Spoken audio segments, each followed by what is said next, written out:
Is your sting on? Oh, wait, it'll load. There we go. There we go.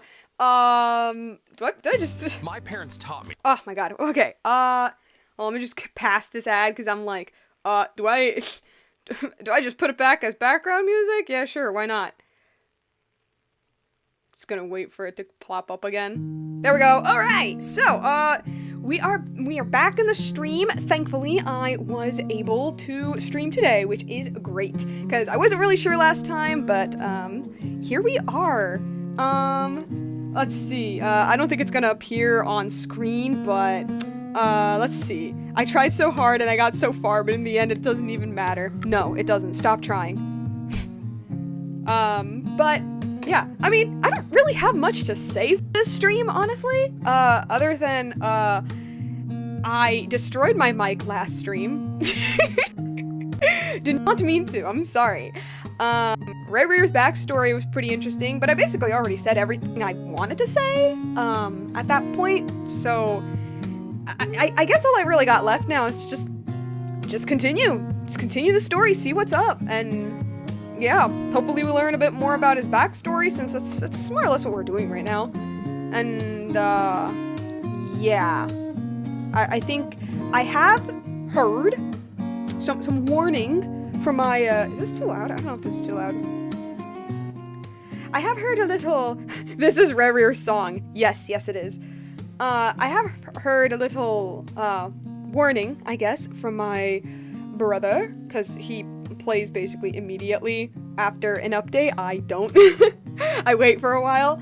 But according to him, he told me that, this is going to be a lot more, the second memory we're going to walk through, we're gonna, like, go in and Rarir's backstory.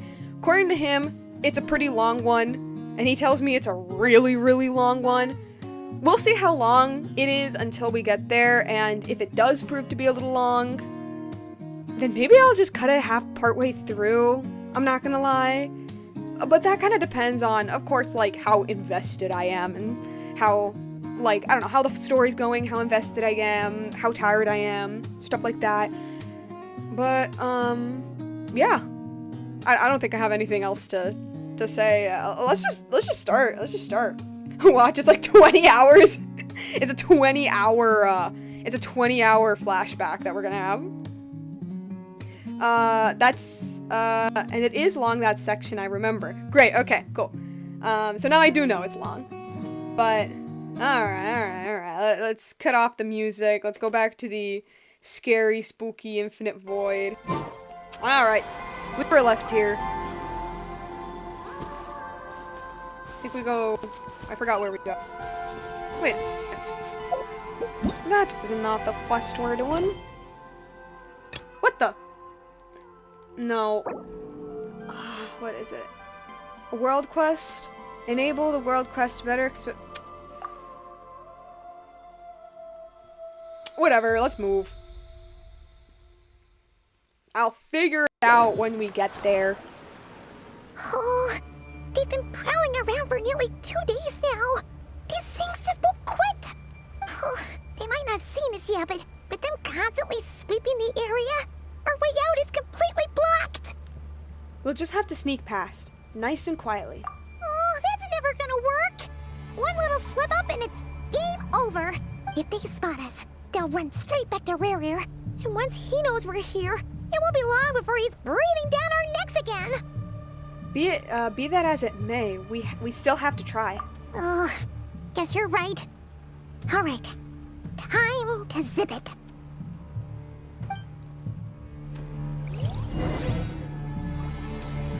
Playing as the Traveler.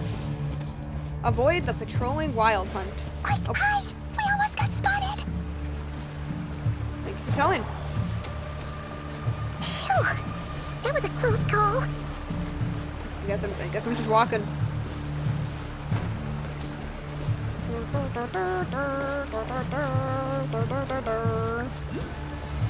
Some more wild hunt stuff there. Oh, shoot, some more over there as well. That's spooky.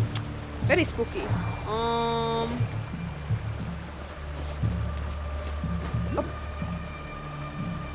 Hey, can I go down? Thanks. Watch out! He's coming this way! Yeah, I see it, man. Keep going. We're nearly there. This is the final hurdle.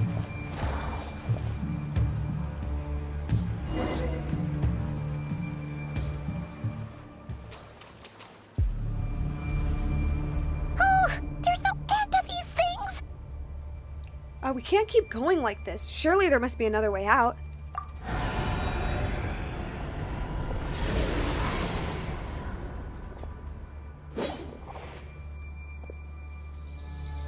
The hair is stuck in place. The hair is stuck in place.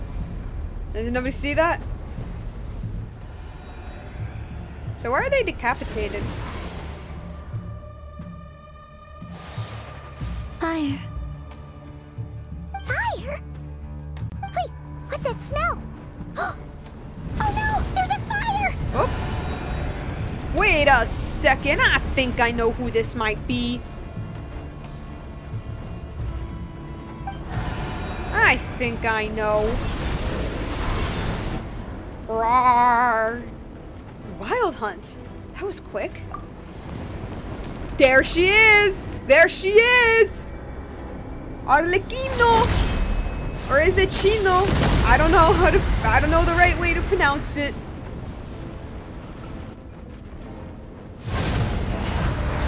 Drone was right. You look weak, Columbina. Hi, hello. It's been a while. Well, actually, yes, it has been a while. It's been like a whole year, basically. The old you would never have let such lowly creatures bar your way. Word has it that you did something for the Tsaritsa, and that's why you've lost most of your power. Oh, so this is recent. So this is recent? Freedom comes at a heavy price, doesn't it? Ah. Okay, okay. I see. It's Arlecchino! You came!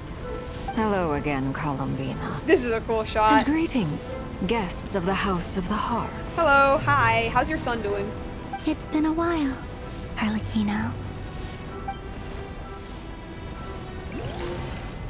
More than a year since Fontaine. Yeah, it's been a hot minute. It's been a nice hot minute since we saw her. Oh, is it gonna? I don't know if you guys can see a little doodle that's in the bottom. That's cute. All of these doodles are cute. Oh yeah, we're back with the Rarwr jump scare.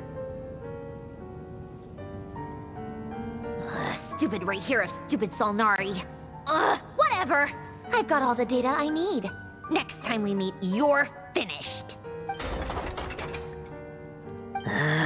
He sure doesn't pull his punches.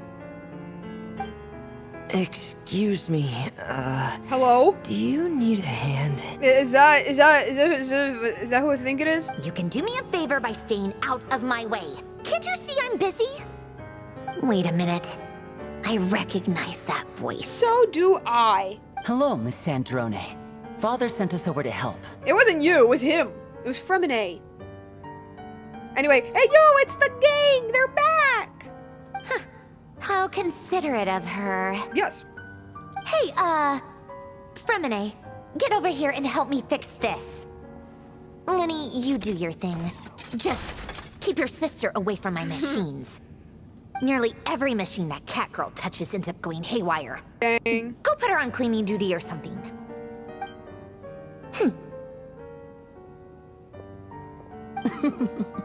Then let's start downstairs. Fremine, we'll leave this place to you. Makes sense? You've got it. Wait a second. Huh? Pretty sure there's still some tea in the cupboard. If you want some, you'll have to make it yourselves. Aw, that's sweet. That's sweet. That's adorable. That's so cute. That's so cute. Let's see, talking about the son of the devil. I will not stop my love for her. I miss them. Father's returned with the kids. Yes. Father has returned with the kids. And it's beautiful. Do I keep my Mondstadt team? No. We're switching up D-Luke. Actually, screw it. Let's put her. No Hey, need to hey. fret. I shall handle this. Do I put her along with her son? Yes, sure, why not? I will as well. Prepare to be amazed. I do have, Lynette and Fremine, but I honestly don't know why I built them up. I think I just built them up because I wanted, like, the whole family so they could, like, run around the fields and light it on fire. But that's a lot of pyro. We'll live. We'll live. We'll live.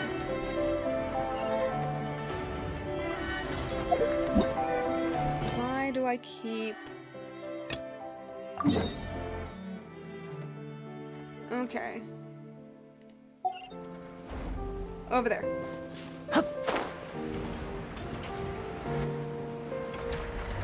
Lynette has the destroy finger on machines. She's not good with machinery. She touches it and it goes kaboom.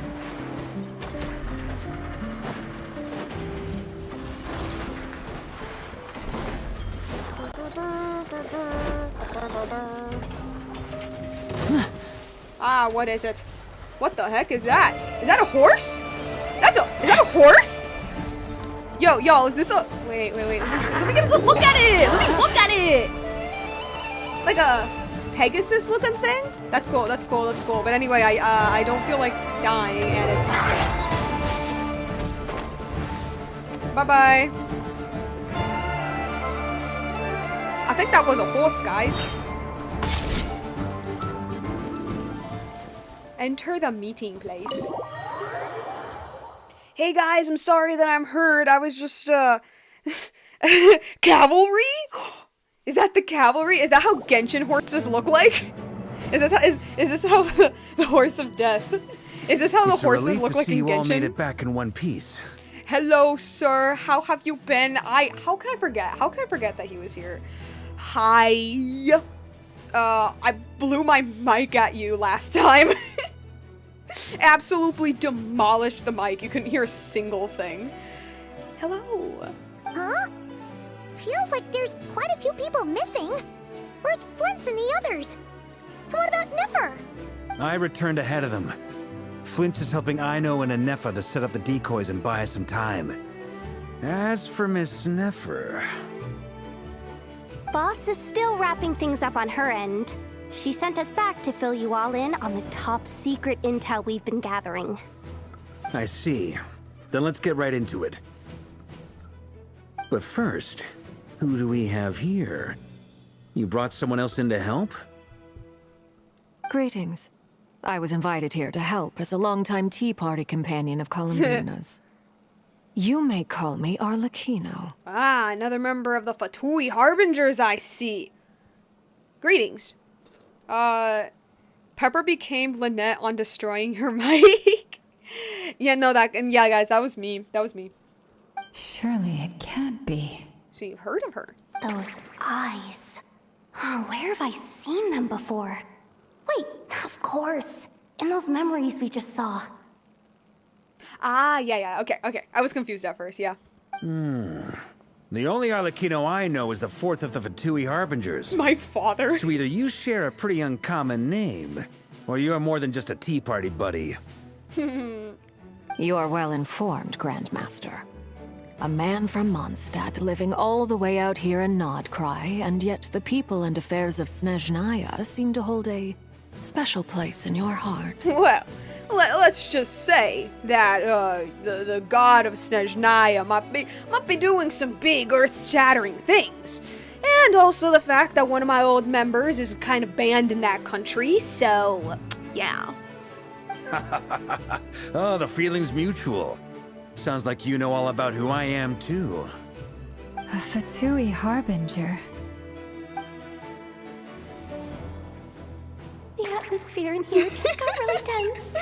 Guess we can't just start trusting Fatui Harbingers, even at a time like this. Oh, poor Yehuda. Poor Yehuda. She was just a girl, guys. She was just a girl in the world living out her normal life. only for her to get dragged into all of this bullshit thanks to her boss threatening to take her out of the job. Must be rough. I must admit, though, I'm a little curious. Seeing as the moon goddess no longer belongs to the Fatui, what makes you so willing to put your neck on the line here? 2 reasons. Columbina's my friend, and I also don't really like the Fatui. I was just kind of like, I was not born into it, that's not the right term, raised in it, so I don't really have anywhere else to go. But I ain't a big fan of them either, especially that blue-haired guy over there. Nor does Krai belong to Mondstadt, Mr. Varka. Yet still, you're fighting for it all the same. Exactly. Things don't always have to have a tangible payoff. Sometimes, stopping things from spiraling out of control is a higher priority than chasing the spoils of victory. I mean, yeah, that's what she did in Fontaine. It's like, I doubt she was obligated to, like, help them out, but it's like, hey, yo, Fontaine's my home. I gotta help out. Yehuda's us if we were there. Yes, 100%, totally. Yehuda, you poor girl failure, literally. Of course, I can't say there's nothing in it for me at all.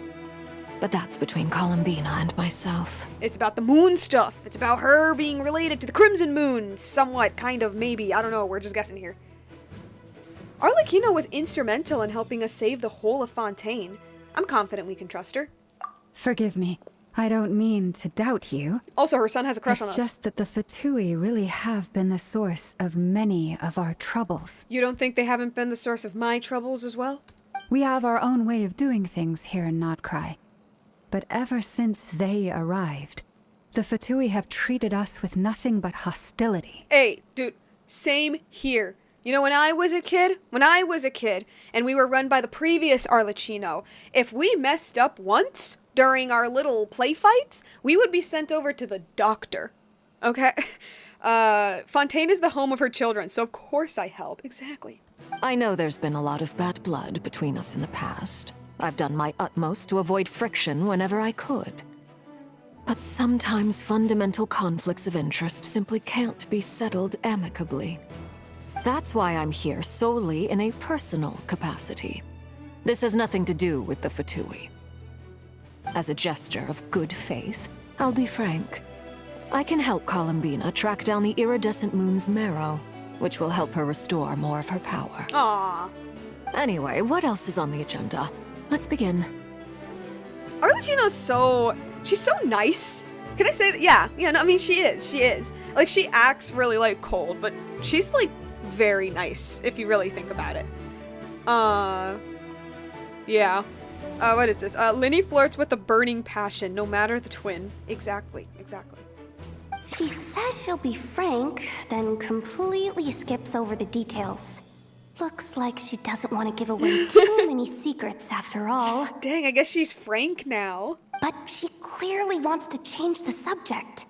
It'd be awkward if I tried to bring it up again now. I guess we'll just have to go along with it. She's the fourth of the Fatui Harbingers after all. One look and you can tell she's not someone you'd want to mess with. Yep, and Columbina is the third, Dottore is the second, and Capitano ain't there. So, yeah.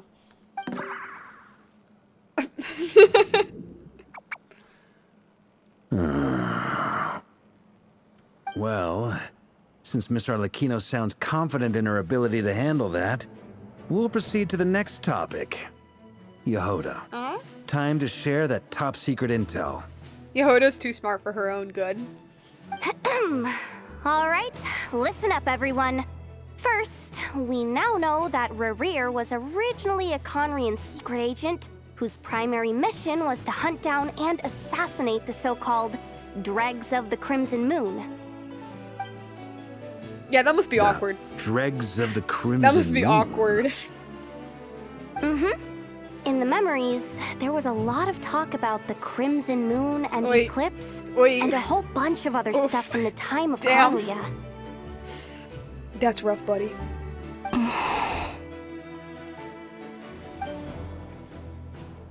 To my knowledge, those were the names of two different Conrian dynasties.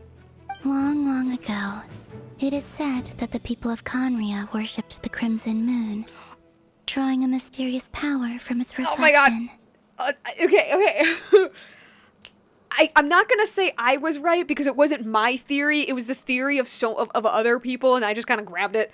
But oh my gosh, guys, I was right. Okay, hear me out. So, like, it's not a complicated theory. It's very simple, honestly. But like, it was the fact that, especially Dainsleif, like, Dainsleif, you can't trust anything Dainsleif says anymore.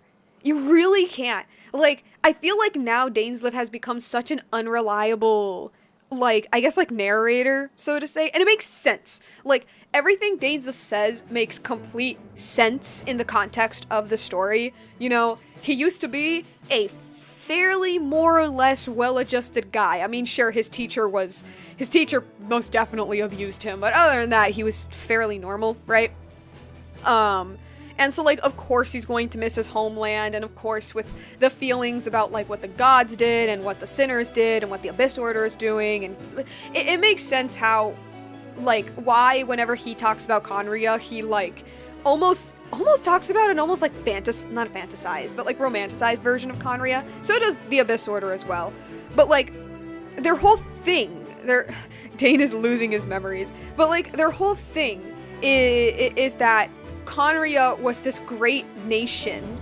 It was the pride of humanity, and the thing that, like, distinguished Conria from all the other nations was the fact that it was godless. There wasn't a god overseeing them. That was, like, their whole thing. That was their whole, like, claim to fame, so to say, right?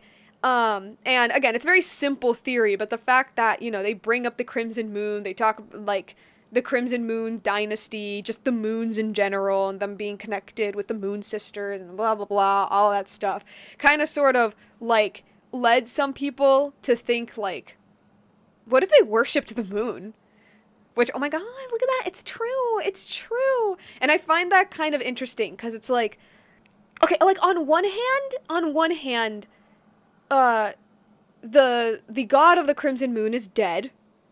Probably, most definitely. The god of the Crimson Moon is dead. So, in a sense, like, yeah, they're not worshipping a god, per se. But on the other hand, it's still, like, an entity of a divine origin. You know what I mean? It's still an entity of a divine origin. It's kind of like how Natlan doesn't have a respective god. Like, not in, like, that sort of sense. And instead, their worship is more so towards the Wyobs and the Lord of the Night. And although the Lord of the Night isn't a god, she's still an angel. She is still a divine entity. So, like, they kind of, like, you know what I mean? Like, there's still that kind of thing going on.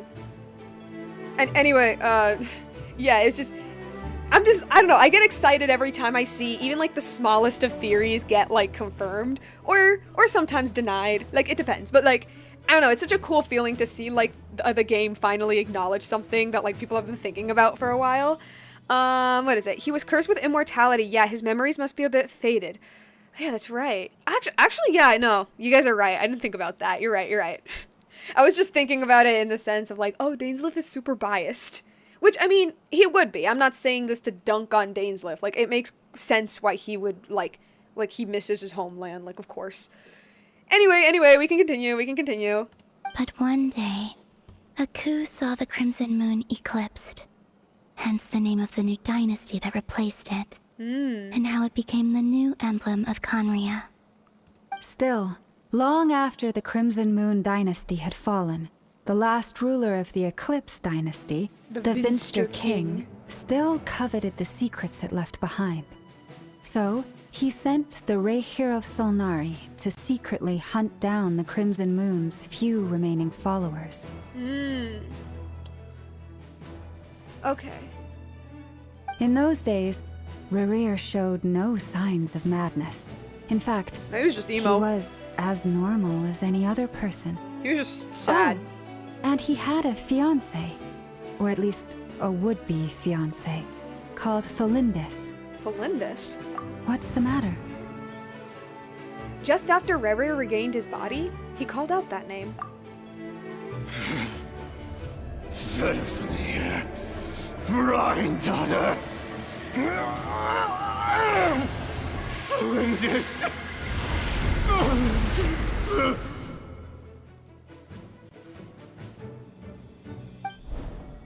Interesting.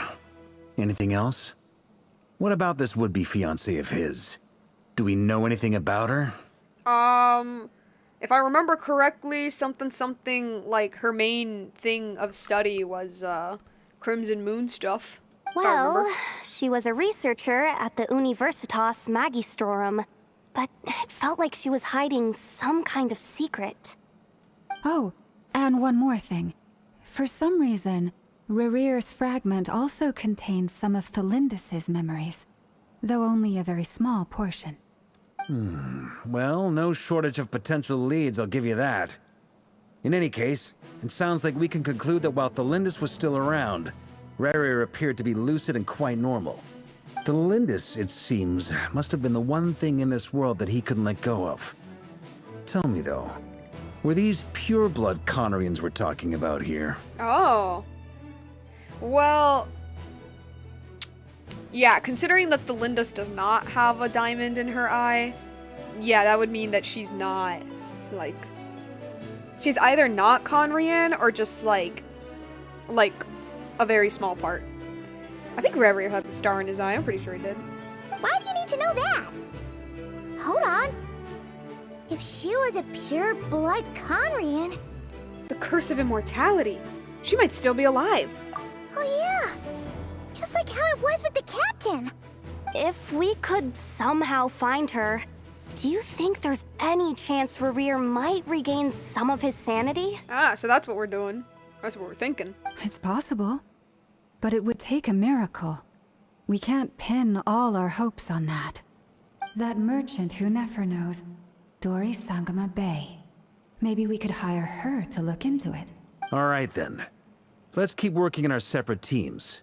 Traveler, Paimon, Kutar, and Miss Arlecchino will go look for the iridescent moon's marrow.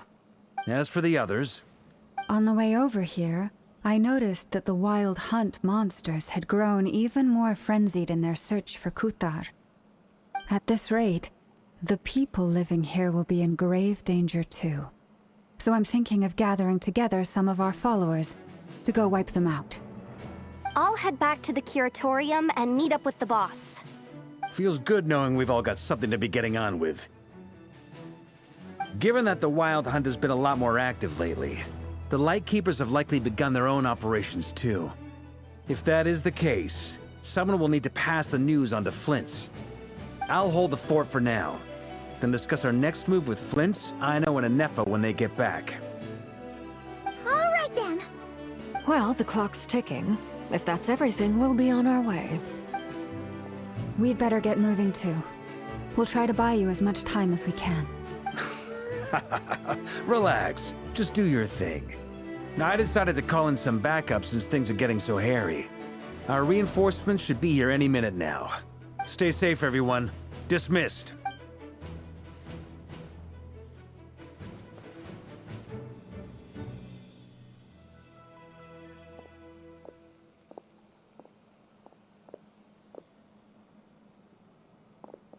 Oh, hello.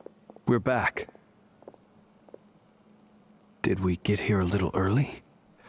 Or a little late? Just in time. A tad late. The others have already set off.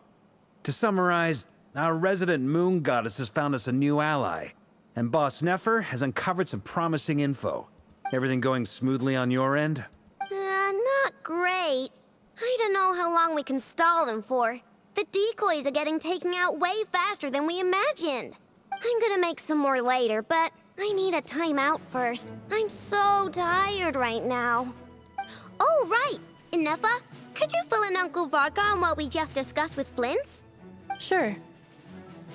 Uncle Varka, you previously told us about how when you went to investigate a source of the Wild Hunt in Amsvartnir, you discovered that it was just a diversion. But according to Flint's intel, several outbreaks of the Wild Hunt had already occurred in Krai in the period leading up to that. That was before Rerir had regained his body, when he was far from regaining his full strength. In other words, in theory at least, he still lacked the means to act in two places at once. Flint's, with everything that's been happening, the Lightkeepers across Krai are rallying to fight back against the Wild Hunt. They're gonna need your help. I know, I'm sure you're capable of coming up with something far more effective than decoys. But for now, you should stay here and get some rest. And Efa and I will head back over to Amsvartnir to see if there's anything I missed. I told you Uncle Varka would say that, didn't I? A deal's a deal. Not a word about my snack intake for the next week. Database updated. Reliability of Aino's predictions increased. That's cute. What does that mean? They were betting on how you'd respond after hearing their intel. It's the obvious choice, isn't it? That's hardly worth betting on. We already decided that Anefa should go investigate the situation over at Amsvartnir on her own. You might as well stay here and keep watch. Someone needs to hang back and oversee our strategy meetings. Fair enough. And besides, you still haven't fully recovered from ambushing Rerir. So I've ended up with the easiest assignment. Well, I appreciate it, everyone. See you when you get back.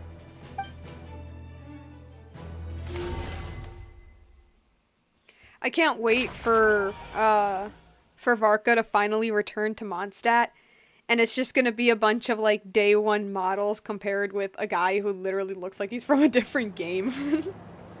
I can't wait for that. That'd be funny. Because we all know that Genshin is not gonna update any model.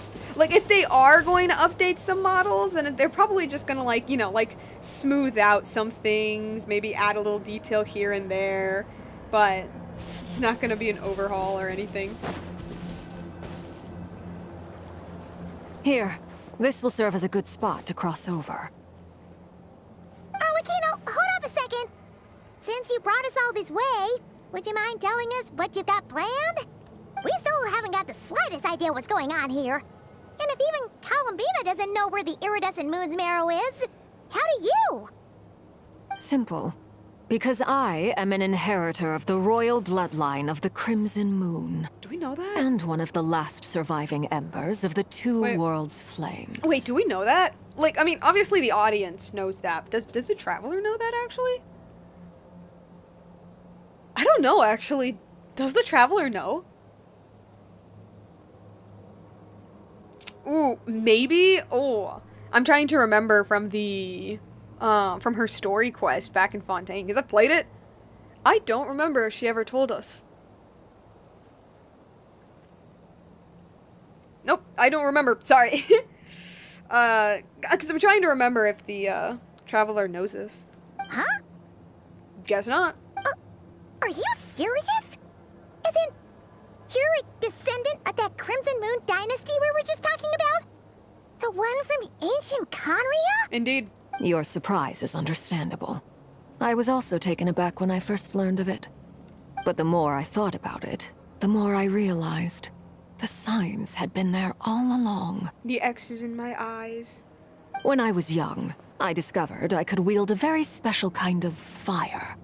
It coursed like blood through my veins and smoldered away inside my nerves.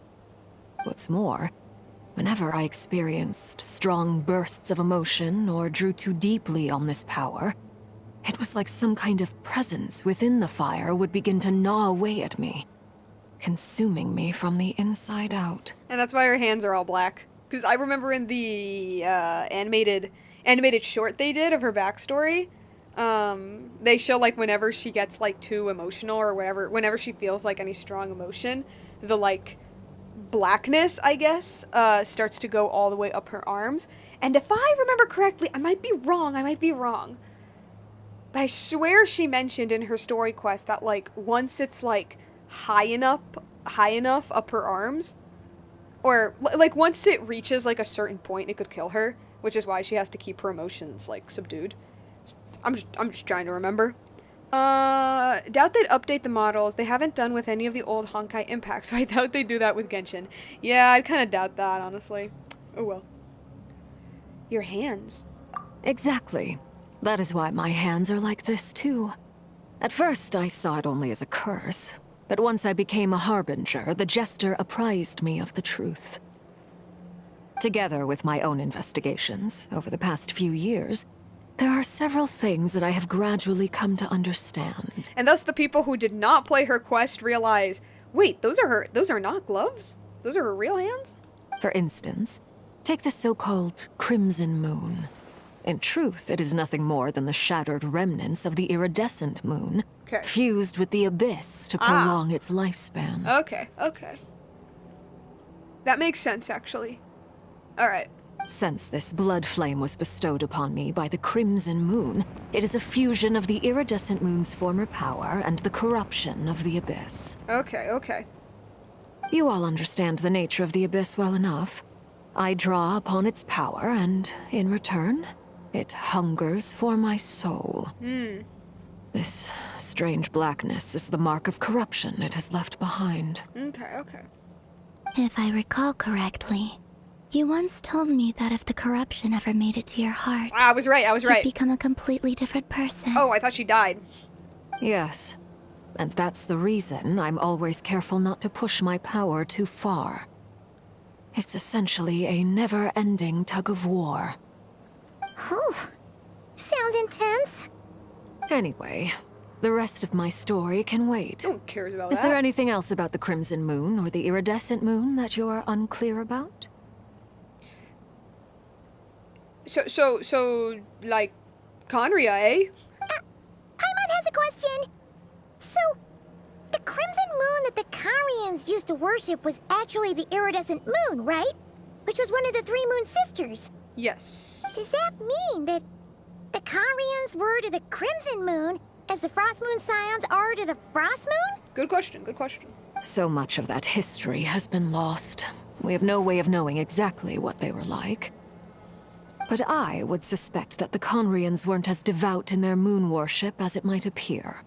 The iridescent moon's remains simply served as their link to the Abyss. Later on, perhaps someone discovered a way to make direct contact with the Abyss. Or maybe there was some kind of ideological divide. Either way, a dissenting faction staged a coup and drove out the royal heirs of the Crimson Moon dynasty. Look at Columbina. Look at her little eyebrows. She is not happy hearing this. Okay, so I mean, okay, I guess that does answer my question with, like, the fact that, you know, because the Crimson Moon is dead, right? Because, like, at least with the Frost Moon Scions, you can make the argument that, you know, Columbina exists, and, like, before she was born, there was, like, the prophecy she would come back and all that stuff. So yeah, I guess that answers my question, that it's like, were they worshipping a dead god? Kinda. It was less so worshipping the moon and more so, yeah, using it as like a bridge between them and the Abyss. That's fun. Still, even with the dark sun looming high overhead, the Crimson Moon's glow never truly faded. If you want living proof, it's standing right before you. Yep. The first time we met, I sensed something familiar in your presence. Oh my god. I'm gonna let the scene, like, play. When I looked at you, I felt I could see that mysterious red moon in the corner of my eye. In your flames, I saw its broken image, surrounded by a strange black aura. Well, I appreciate that you kept it to yourself. Much about the Crimson Moon is still a mystery, and I'd prefer not to end up as the object of an insane research project. Fair enough. Anyway, time is against us here, so if there's any other questions, they'll have to wait. I just want to make sure I've got one thing straight. In her letter, Sandrone mentioned that since you are unable to contain the iridescent moon's marrow yourself, you intend to leave it in my custody. Correct? That's right. For now, it's the only way I can pay you back for your help. The iridescent moon is already part of who you are, so with its marrow in your possession, you'll be even more powerful than before. Wait, hold on, wait. So, I really should have thought about this earlier, but, so, are they, like, how close of a connection do they have with the Crimson Moon? Like, are they, because I doubt they come from the goddess of the iridescent moon. I doubt that. Or was it like their ancestor from like a bajillion years ago ended up like touching the Crimson Moon's power and it somehow became like tied to their genetics? Like how does that work? I'm curious now. Deal. Then let's get started. Get what started? What does this place have to do with the Crimson Moon? When I first became a Harbinger, the Jester gave me a book called Paranhari, okay. also known as Leobranto Inamurato. Okay, okay, we talking about this now. Hey, Genshin was serious. What is this? This is like the 5th time I'm saying this. When the devs said like, yeah, we're trying to like fix the lore, they meant it. You should be able to buy a copy next time you're in Fontaine.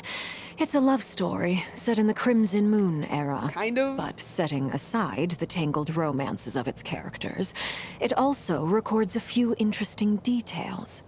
In the Crimson Moon era, or so the story goes, there was an orphanage that received children from beyond the bounds of this world, and subjected them to a peculiar induction ceremony. Beyond the bounds of this world? For real? And what kind of induction ceremony? The Crimson Moon sages looked beyond this world for beings with powers that surpassed the gods. But fearing they might lose control, they subjected these children to a process of refinement. Okay.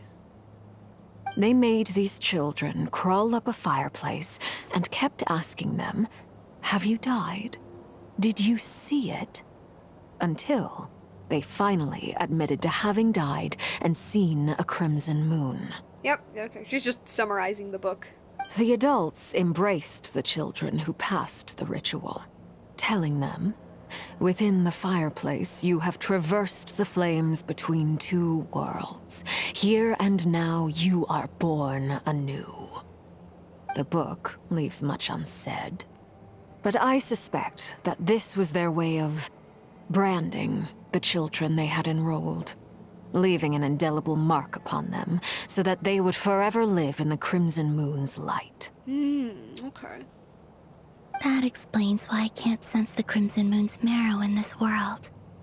It makes sense that it would be sealed in a special space that can only be accessed temporarily through some kind of ritual. But there's no fireplace here! Do you see a chimney anywhere? Oh, are we supposed to build it ourselves? Okay, fine. Paimon will go find some bricks. That won't be necessary. The fireplace is purely symbolic. The key to the ritual is crossing the flames between two worlds. In other words, the flames that burn within me. Okay. Okay. I think. Wait, okay, I'm trying to make sense of it. Those burned away by such flames leave behind a kind of ghostly afterimage in the world. In the days of Conria, people believed they could be used to bridge the gap between the two worlds of life and death. Okay, thanks for the explanation. It's like right when I'm like, huh? Thank you for explaining it to me. Also, Clary. In short, I can open a passage to that space for you. That's the easy part. The catch is I'll need to stay on this side to keep the passage open, so I won't be able to come with you. Once you're inside, you'll have to find your own way. Understood. Don't worry, we've got this. Very well. Then I'll open it up. Traveler, spare me a little more moonlight if you would. I may need it.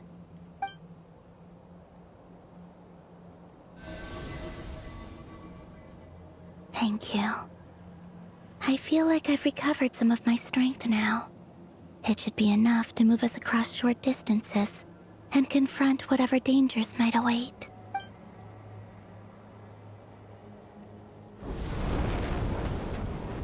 Mistress of the seven hues of ages past. Oh. Great mother of the present. Crimson-clad sovereign of the two realms. By fire severed, by fire renewed. I offer myself now and beseech your descent. Mistress of the Seven Hues. Great Mother of the Present. Crimson-clad Sovereign of the Two Realms. Is that Renova? Is she talking about Renova? The Mistress of the Seven Hues. Hey, yo, is that the primordial one? The Heavenly Principles? The whoever it is? I don't know, supreme person? The Seven Hues. Oh wait, Mistress of the Seven Hues, right? Is that what you said? Yes, okay. Mistress of the Seven Hues of ages past, Great Mother of the present, Crimson-clad Sovereign of the Two Realms. This feels like Renova. This feels like it. Anywho. One word of advice. As you're crossing over. Death. Oh my god, no I'm so stupid. What like, voices of course it is. You hear. It's death. Do not answer. I missed this, but finally for the people that don't read the books in Genshin, literally, yeah. Like, I never read the books in Genshin until, I'm gonna be so for real with you guys, until the Remuria quest, which I did not stream. That, you can't find it, I didn't stream it. But it was literally, like, or more accurately, the rise and fall of Remuria. Like, that's where it started for me. That's where I was like, wait, this is actually really interesting. There's some, like, deep stuff going on here. That's when I actually started, like, look into, like, the books and stuff. But, I totally get it if people aren't into, like, reading the books, because I wasn't. This is helpful. Thank you, Genshin, for finally fixing that. Got it. I sense a sinister gloom inside, but also the familiar light of the moon. I feel that I am about to meet an old friend who has changed beyond all recognition. Alright. All right, let's go. Only embers remain. Do I have food? Okay. Do I have food? Not that much. Okay. I do have some monster hash browns. Feed them to you. And then, yeah, sure, a couple of... oh, shoot, that will not help at all. Apples? Does that help? Ooh, not at all as well. What about the classic skewers? 14 of them? Good enough. Okay. Alright. Where are we going? Alright, guys, let's go to hell. Yo, but that looks so cool, though. That looks so cool. Like, actually awesome.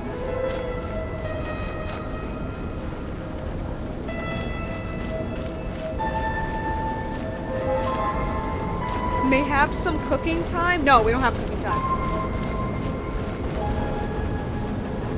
Bye-bye.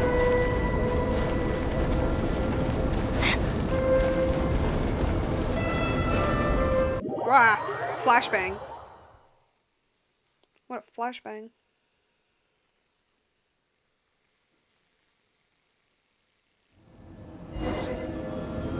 Go through the passage.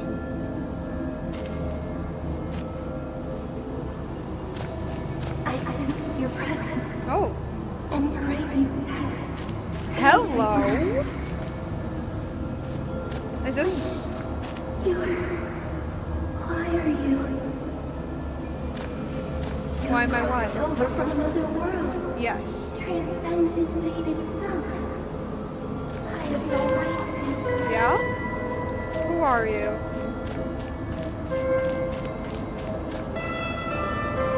Kinda trippy.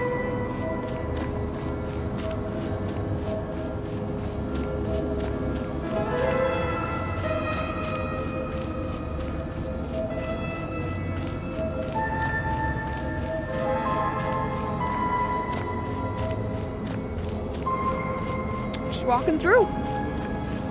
Walking through spooky place. Hey, look up at the sky! A red moon!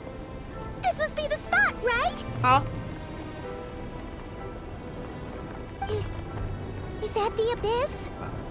It's practically filled the entire place. Oh, that's so cool. What now? But like, where are we? What a tragic sight. Fragments of your broken body, seized by the abyss, and hung up aloft like mummified remains. Iridescent moon. Was this truly what you wished for? Looks like there's only one way to... Oh my god, my brain died. Looks like there's only one way through here. Let's keep going and see what's ahead. Careful! There's something spooky about this place. Feels like something is lurking in the fog. Haimon's right behind you. Whatever you do, don't run off without her.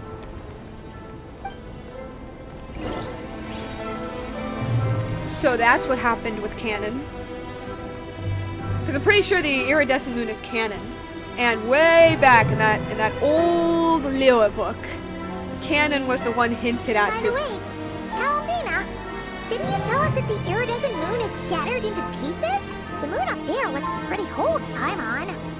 How is that possible? Abyssal stuff. Abyssal stuff, that's why. Yeah, I was gonna say, yeah, it's the smallest. Because way back in the old, like, Lua book, where the moons were first mentioned, they kind of hint at the fact that Canon is still alive. Well, like, or at least didn't die at the same time as the others, I guess. Well, now we know that Canon is dead, but, yeah. Yeah. What's this? What does this do? Ah. Huh. Yeah, let's see how we are. Hello.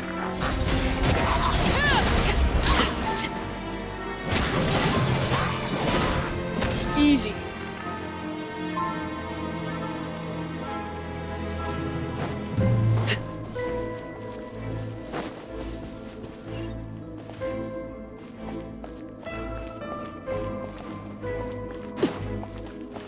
Just like I thought. It was only a facade. Oh. Okay, okay. Can I move? Or, game? Game? Game? Game? Oh, okay. That's pretty cool, though. That's really, really cool. This is cool.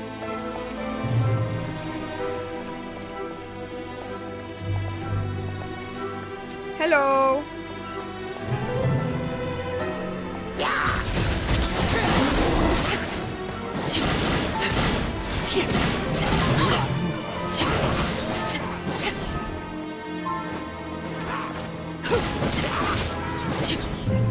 All right.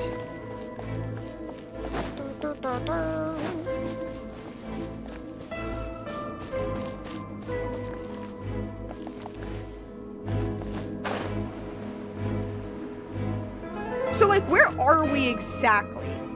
That's what I'm wondering. Like, exactly where are we? It's like, oh, you're in a domain. Well, yeah, no duh, but I mean, like, in story. Oh, a ruin guard.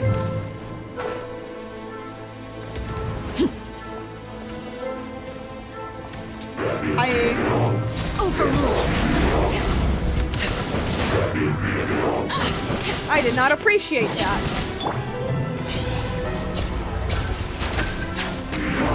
Ah, didn't get it. Nope, didn't. Oh, I did. I got it. Step right up. A round of applause. Hey, yo. What's in here? Useless stuff. Just gonna wait for it to... Now disappear. Get my stuff back. Okay.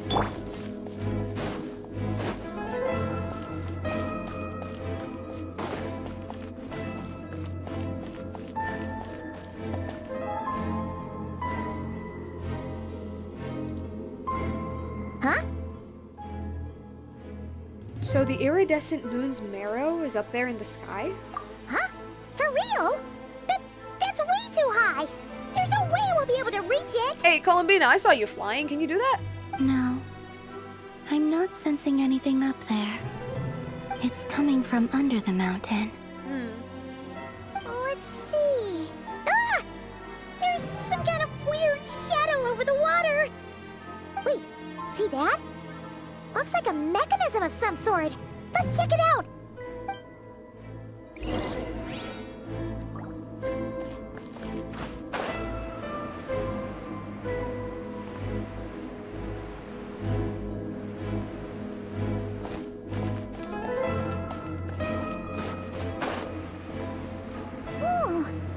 Looks like a device from the time of Kalia. Maybe people once came here to study the Crimson Moon's domain, and they left this behind. Probably. If we can activate it, we might find some clues. A whirlpool? An abyssal whirlpool.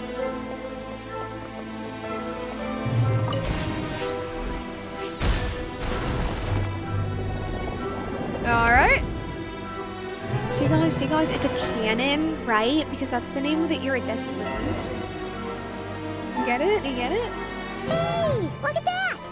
Now that the mechanism's running, the shadow in the water looks different.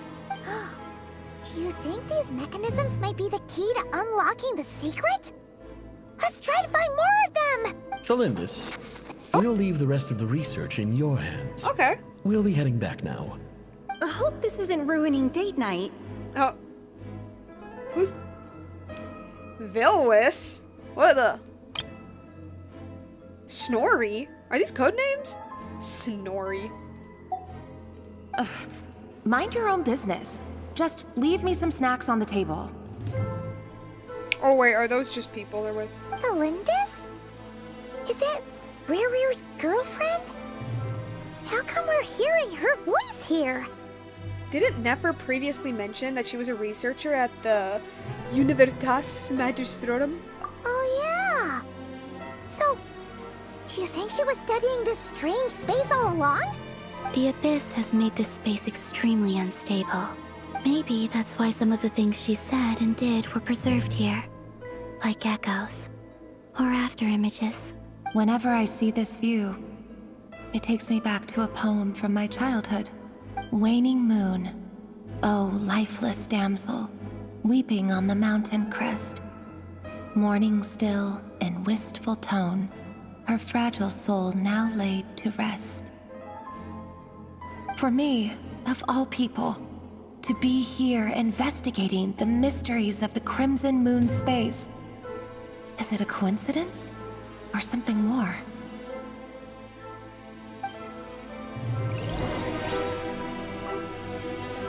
Fate. It's probably fate, considering we know that fate is quite literally written in the stars.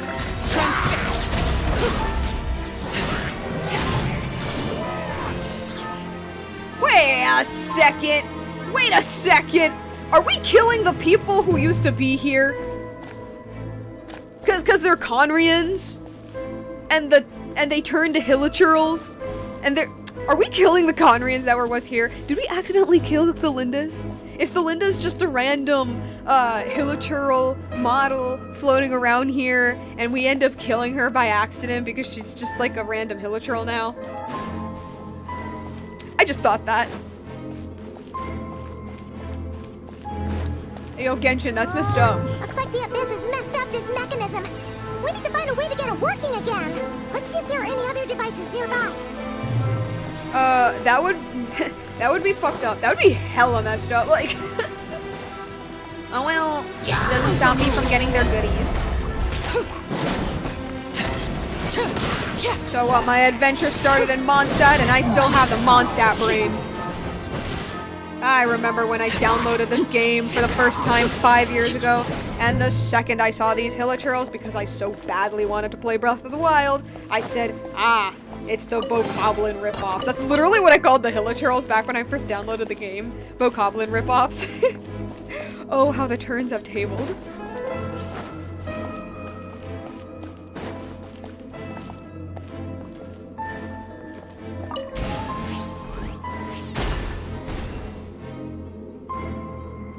So, Abyss Repellent. You know, I know that Conria kind of sucks, but I feel like this Abyss Repellent would have been very useful for other nations. Including the one we were just at.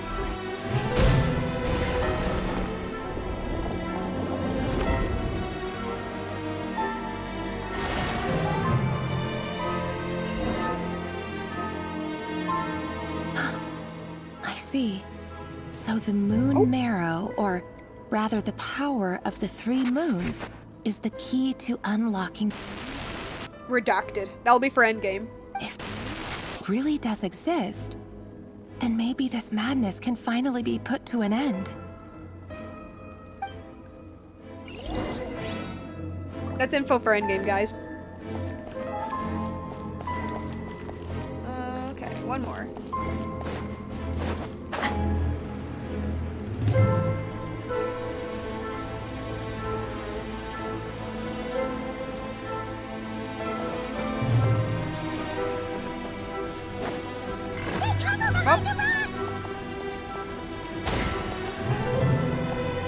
That's fun.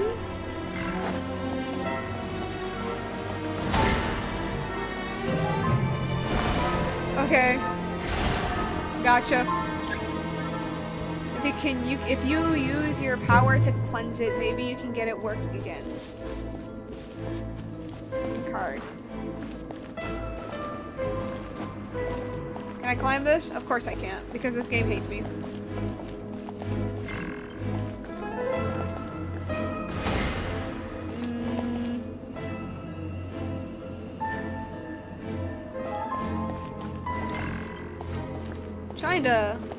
I'm looking around trying to... Darn. Get close to purify.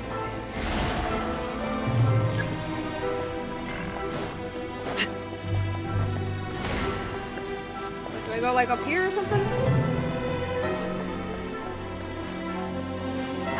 Okay. Hey, let me. Oh, come on. Bruh. What is this? Does this do something? Does this do something? No? No, nothing? Okay. It's just weirdly colored rocks. Alright then.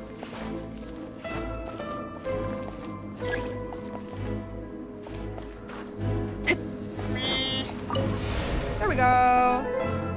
Okay.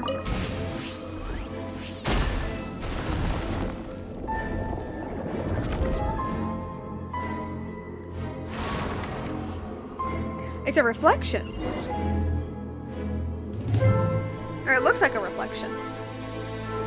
With the Abyss inhibitors in place, I should be able to access the chamber with the moon marrow. Oh, Rerir, with every step you take, you're drifting further from what you truly desire. But you're not the root of the problem.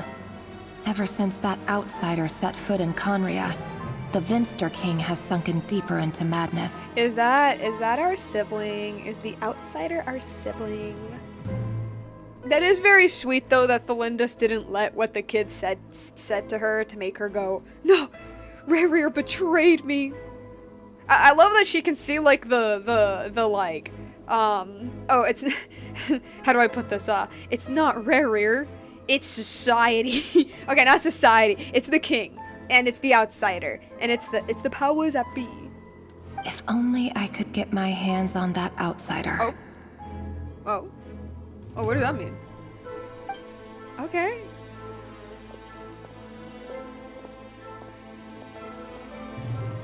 Well. Hey, look! The moon's reflection is back to normal. Felindis' voice mentioned a chamber with the moon marrow. Do you think maybe it's hidden in the moon's reflection? It must be. For within it, I sense the fragile aura of a dying soul. A royal society. It's society. Then there's no time to lose! Let's go!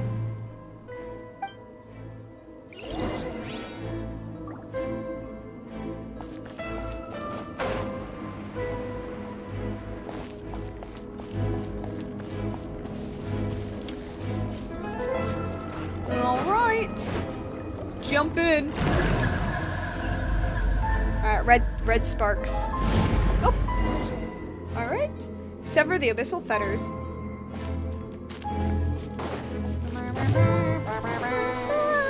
These things are so creepy!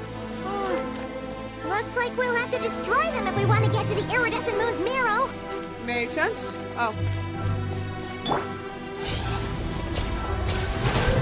Ah, okay.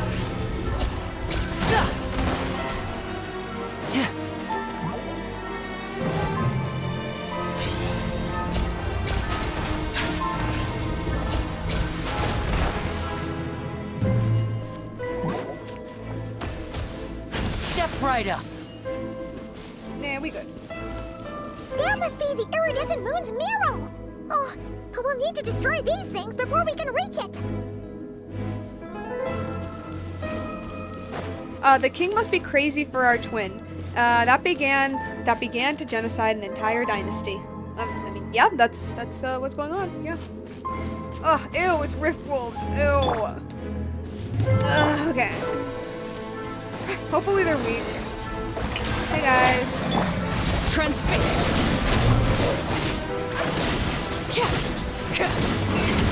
Witness my rise. Laid bare.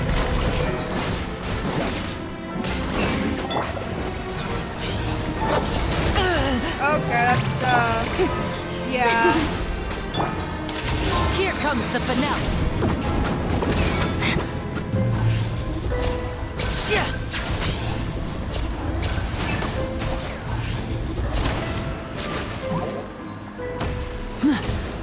And voila! Okay. I did this part without fighting. Oh, okay.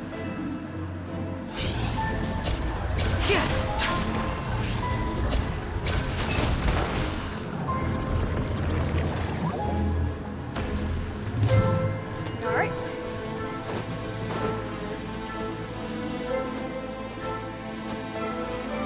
I can't climb. That's evil. Why would they do this to me? Why would they prevent me from climbing? Ugh. more of these.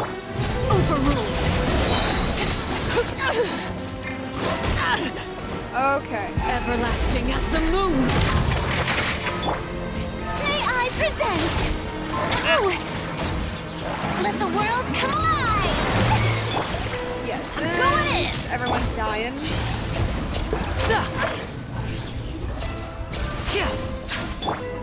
Gonna heal real quick.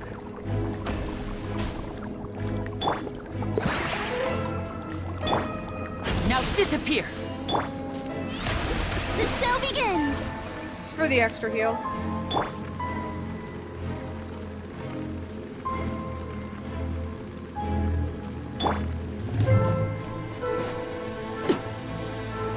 I just run and destroy the things. I mean, yeah, that's also an alternative. I can do that too. Hang in there! We're so close! Still being... Wait, I'm not attacked? Oh, I thought they'd still attack me. Alright then. And voila! Guess I didn't have to do that. Was that... Is another one, or... Okay, but what if... Ah!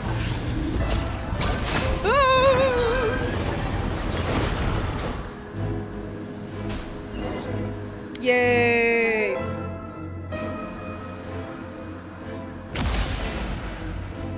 There it is. Is red. We finally did it! The iridescent moon's marrow, still burning away like an undying flame, yet now contaminated by the abyss. It has taken on a new form entirely. It's like a crescent moon as well. If we can purify the abyssal power within, we should be able to obtain its untainted essence. Hey, leave it to me. I got this. I got this. I'm unknowingly absorbing the abyss within me.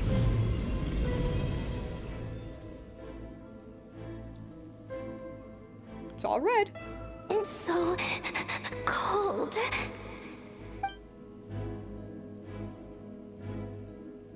Is it you? Are you here?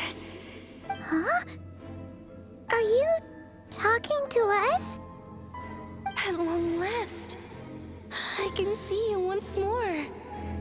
Our fates have crossed, and I am finally free. I'm sorry, I lied to you. Even knowing what was to come, I still couldn't let go of the fear in my heart as death drew near. I don't think you know that, who you're talking to is not the Frost Moon, TM. The moment the moon shattered, my body began to split apart piece by piece. Like I was being cut into pieces by 1,000 blunt blades. My thoughts scattered as the cold crept in. But I could not bear to fade away like that. Tell me, what was it that brought you to us all that time ago? If only I had possessed your courage, then I might have been spared this torment more painful than death. What was it that brought you to us all that time ago? You look so puzzled. That's how I felt too when I first saw you. But trust me when I say that everything happens for a reason. Oh. Farewell, Hypo. Hypoborea?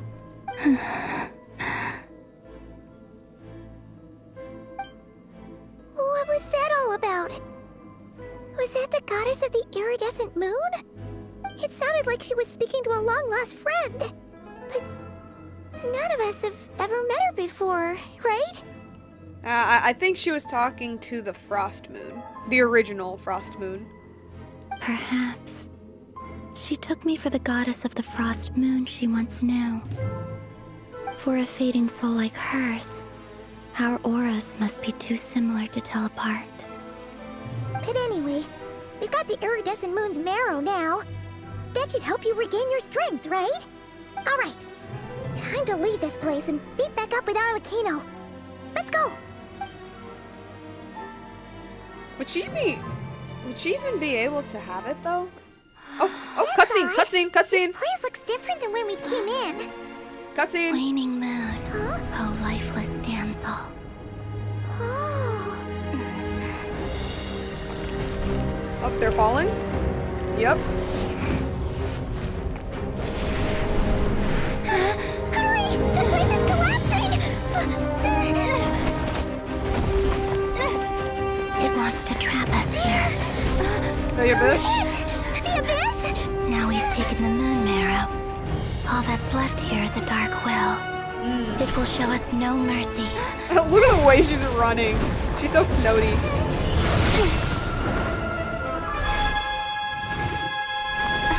You didn't have to do that. You didn't have to do that. The crimson moons! My marrow! My heart! Hello? Oh, it's a mimic. It's a mimic.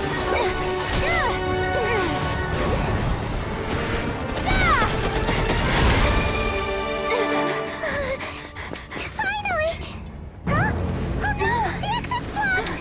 Of course. Of course. They're back! Now what do we do? This is where you fall. Hey, yo! Witness my wrath. Hey, yo! There she is! What are you waiting for? Hurry up! Come on!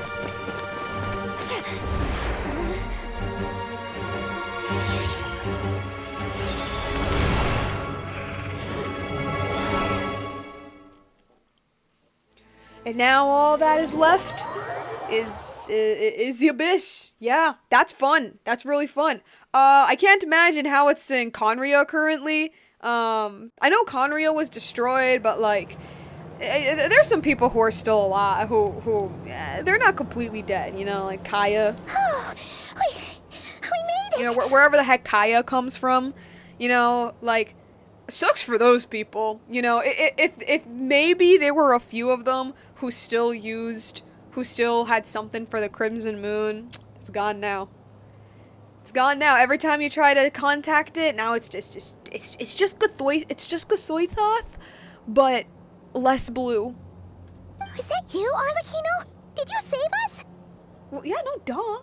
Wait, your hands! They're... Oh, this? Don't worry. It's a small price to pay. The Abyss wanted to trap you inside, and I defied its will by bringing you out. No wonder it's a little angry. If there's anything I can do to return, if I can purify the Abyss power, then maybe... No. I have paid the price, albeit a small one, and it cannot be undone. My hands have already fused with the Abyss. Purification would simply destroy whatever's left of them. But surely... Oh, we're so sorry, Arlecchino. Paimon can't believe you'd make a sacrifice like this for us. As much as I'd like to call it a favor, the truth is I was simply holding up my end of the deal. Bruh. Well, Columbina. You can say you were being nice, come on. Yes, you did your part. And as promised, I will leave the iridescent moon's marrow in your care.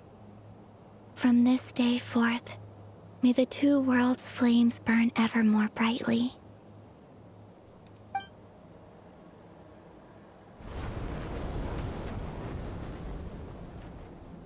I'll take that as a blessing. Now, Columbina, give me your hand. Accept this moonlight I offer in return.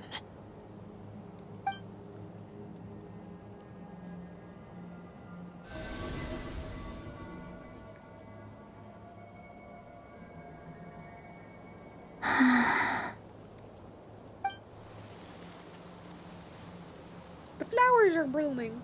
Feeling stronger? Hey, Columbina, are you okay? I'm fine. Our powers are a little at odds, that's all. By the Frost Moon's authority alone, wielding the power of the other moons was always going to be a stretch. Still, I think it's fair to say that your strength has returned. At least to the level it was at as Third Harbinger. Oh, okay. It's still not enough. There's no way I can hope to challenge Rerir like this.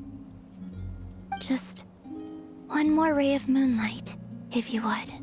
Please, Columbina, don't push yourself too hard. It's okay. I can take it. You sure?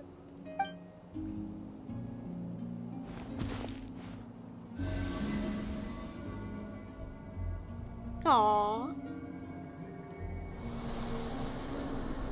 Oh, they blue now. They're blue.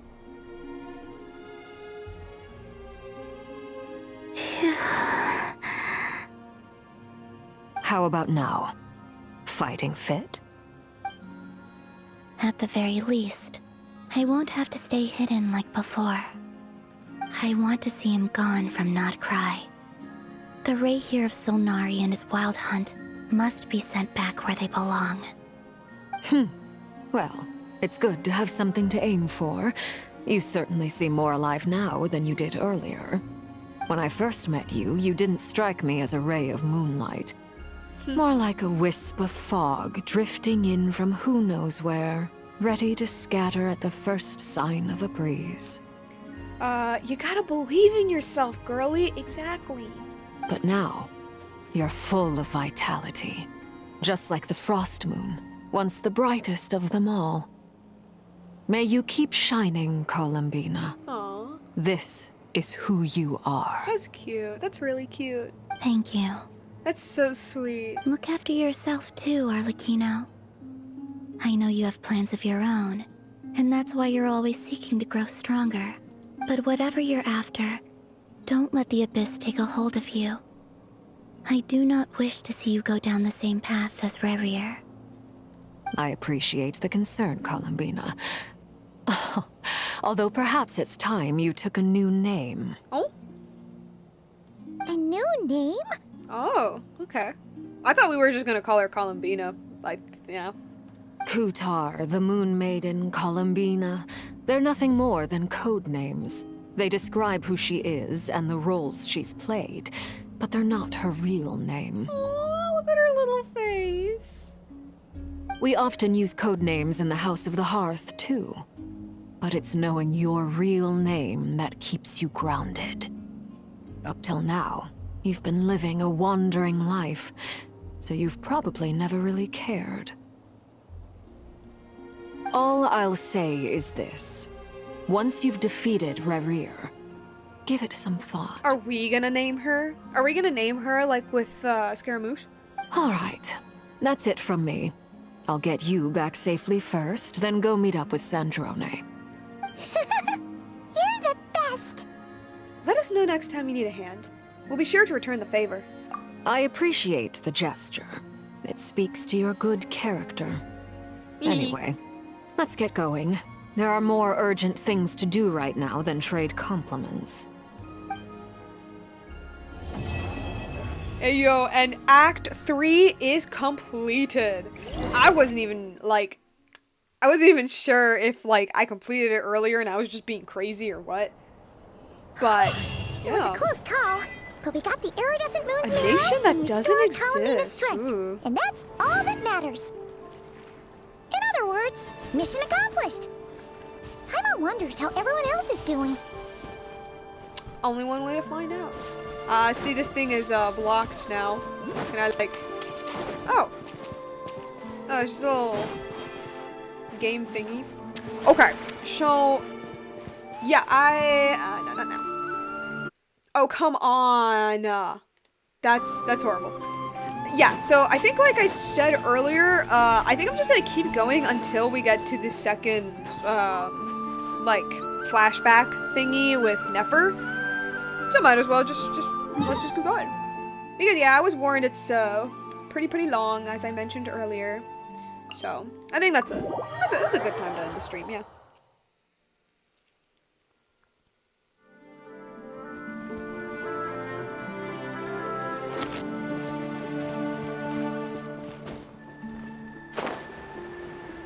can get there, right?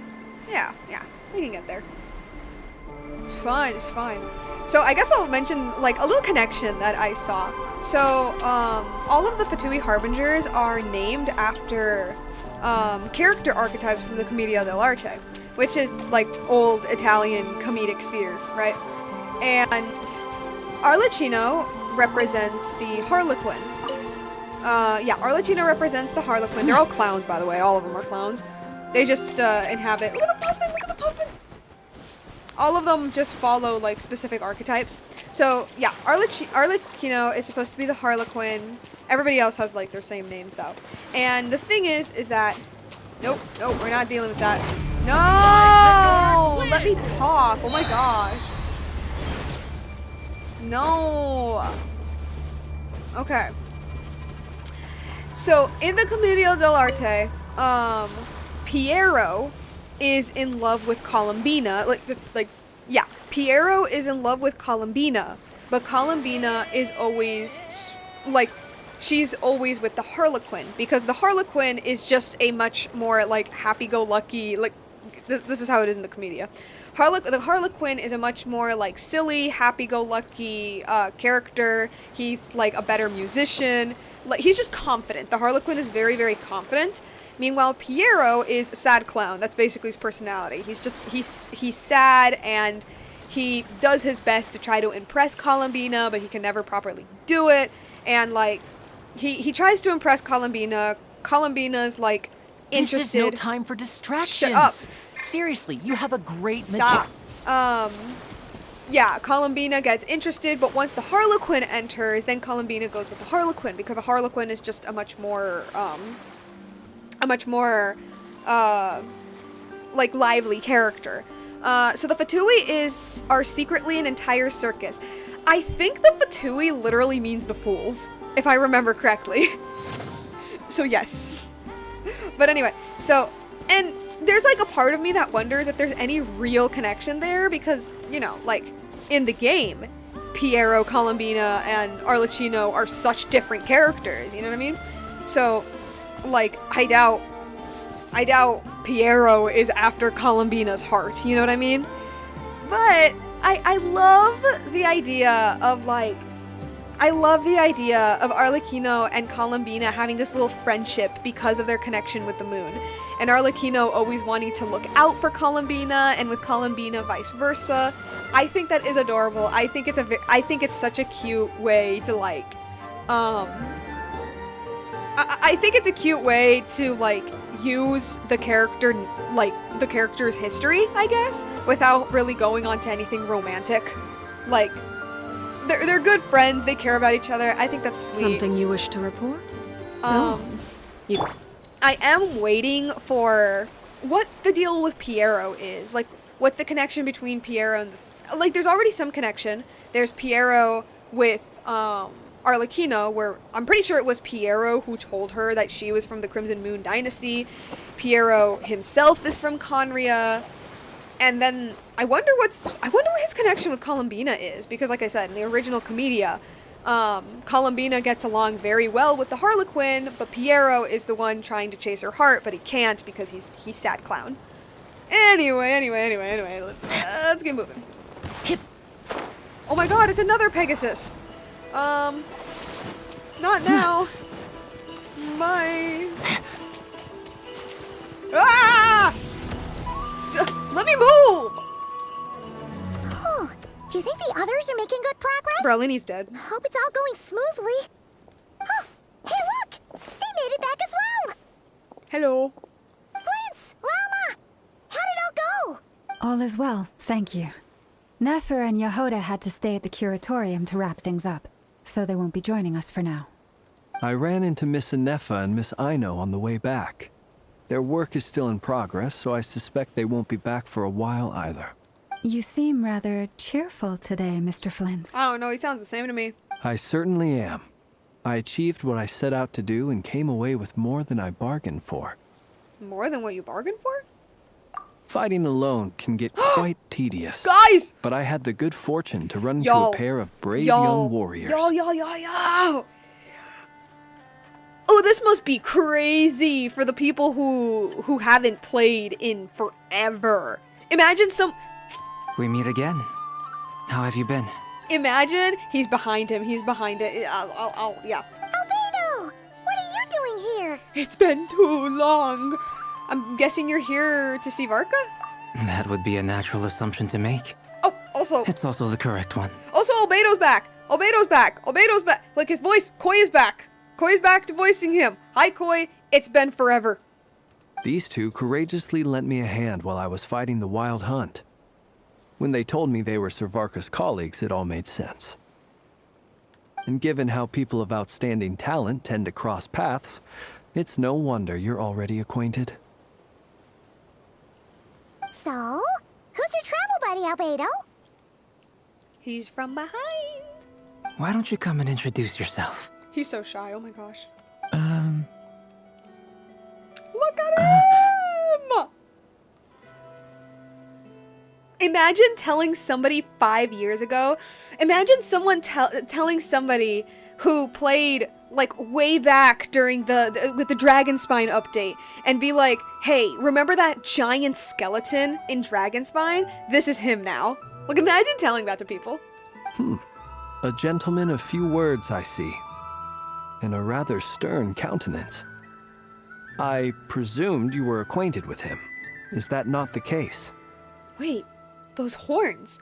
You must be... It's nice to meet you. Again. We've technically met before. Wait a sec! Yes.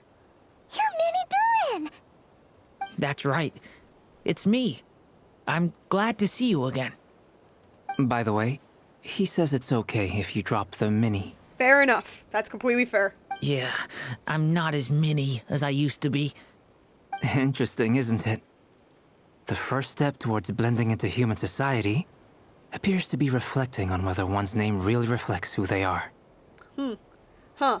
That feels like it has some more weight than it's letting on. He is a real boy. He is a real boy. He's a real boy. Durin real now. Durincito Paimon. Is it more cute? He's adorable. Also, like, these are his wings. Oh wait, no, okay. My avatar is probably covering it. But like his wings are like folded in a certain way so that it kind of sort of looks like it's part of his like coat. That's so cute. Wow! You look so different! In a good way, of course. It's great to see you looking so healthy. And his model is so pretty as well. Genshin needs to fix those Mondstadt models. I know they never will, but like, y'all, we can't keep doing... He has the little diamonds!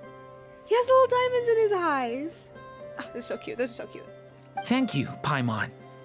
And although you're as mini as ever, I understand that diminutives don't always convey endearment. Bruh. I'll be sure to simply call you Paimon as a sign of my great respect for you. Puberty hits hard. Wow! You're such a smooth talker now. Paimon could get used to this. From now on, you may refer to her as your esteemed guide, Paimon. I actually think a diminutive is warranted here. Little Paimon is pretty tiny after all. Personally, I think our little Paimon is the perfect size. When people call her Little Paimon, it's just because she's so adorable that they can't help themselves. If that's not a sign of endearment, what is? You're absolutely right, Miss Lauma. My brother still has a long road ahead of him that's so when it cute. comes to understanding human relationships. He calls him his brother. He calls him his brother. That's adorable. I love this. Anyway, speaking of long journeys, didn't Columbina, leave with you? How come she isn't back yet? So if Durin is Albedo's brother, what is he to Scaramouche? That's my question now. He's Gothic Lalita. I don't know too much about Lolita fashion, but yes, he is very Gothic. She's been catching up with old friends. Wouldn't be surprised if she stopped for a cup of tea or 10 on the way back. Uh-oh. Oh, there she is. People are talking about me. Hope it's nothing negative. Seems like she's in much better spirits after meeting her old colleagues. Judging from your expressions, I'm guessing it all went well? It's getting crowded here. I'll go grab some chairs. No need. This is a job for an alchemist. I'll whip some up momentarily. Thank you for your hospitality, ladies and gentlemen, but I was merely escorting my friends back. I'll be meeting Sandrone shortly, as we still have some things to discuss. It's been a pleasure, everyone. But this is where I'll say goodbye. We really appreciate your help. Thanks for standing by us. Oh, come on. Spare the formalities. I'm just glad I could help out some true friends. I understand.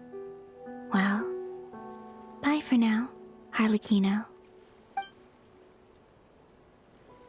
Oh, this place is hopping. It's probably a good thing one of us left. Otherwise, we might not fit all these people in. Bro. Are you saying we're about to run out of chairs? As a matter Someone of can fact, sit down? I am. Come on in and see for yourself. We could sit, somebody can sit down. I don't know. Act 4.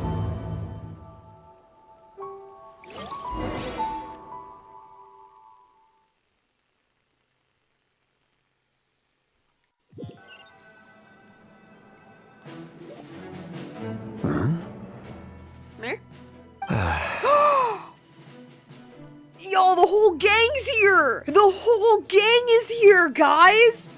Oh my gosh! Oh my goodness! Okay, okay!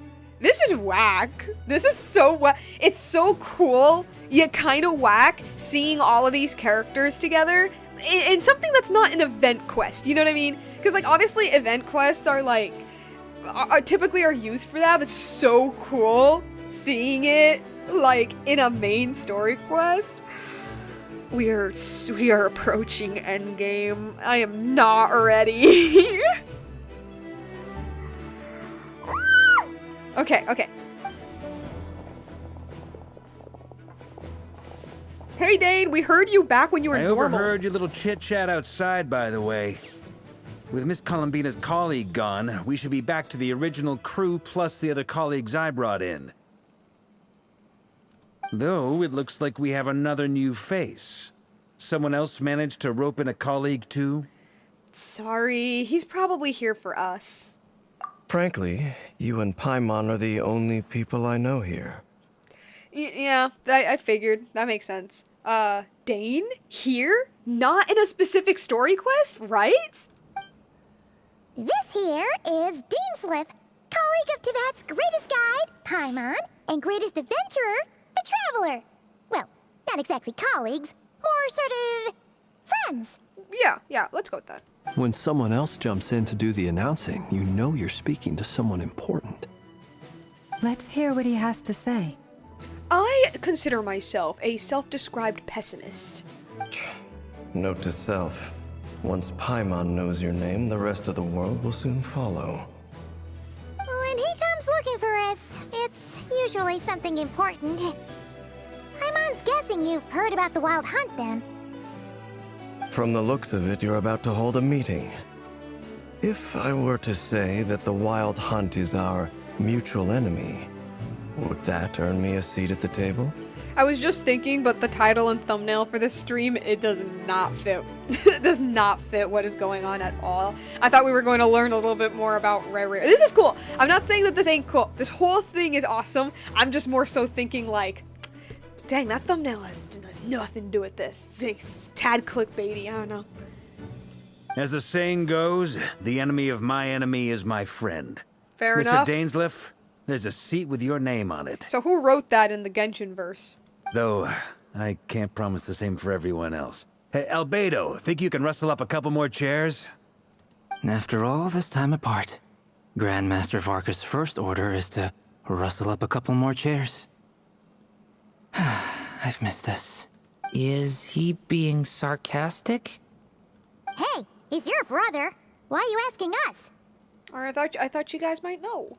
I've still got a lot to learn about the nuances of human conversation. Trying to decipher Albedo's way of speaking has been like jumping in at the deep end.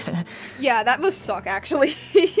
Like, imagine you were just born as a brand new human, and your brother happens to be somebody who has such a weird way of not only speaking, but interacting with people. And also, Albedo's the kind of person who, like, will not pay attention to anything unless alchemy or something major is involved. Yeah, that must suck. And he's a bit of a loner. Oh, good point. I'ma get you now. Don't sweat it. There are people who go their whole lives without getting the hang of it. You're ahead of the game already. Totally not me. Look at you, Paimon, expert in the art of encouragement. Oh, what? I wonder What was what's that taking for? her so long. What was that for? Perhaps you should go and check in with her. If anyone can hurry her along, it's you. I just got back from the curatorium. Besides, aren't you curious to see what's taking her so long? Well, Albedo has a sense of humor. Albedo has a sense of humor as Sinos, so yeah, I can. Oh yeah, that too. They have the same sense of humor. Miss Nefer doesn't strike me as the type to share secrets. And since gathering intel is her specialty, I'm guessing she'd prefer to keep her methods confidential. Under such circumstances, would it not be tactless for me to impose? Why are you smiling like that? Oh, but it's fine for me to impose. What can I say? You have an unrivaled ability to garner people's affection, Miss Moonchanter. Besides, you have far more in common with her than I do. I'm like looking at his eyes. This is gonna sound so weird. I think it has to do with the fact that he has like that red line in his eyes. Okay, he doesn't have pupils, but like I'm imagining the like black part of his eyes as being like the actual like, what is it, the iris? And then the yellow part as being the pupil. And I'm kind of imagining like his pupil is just like really dilated. He has dead eyes. Well, yeah, no, duh. Yeah, he does. I'm just like really looking at it and I'm like, your pupils are dilated, aren't they? Oh, because Paimon said something smart for Durin. She's grown so much. Oh, okay. All right then.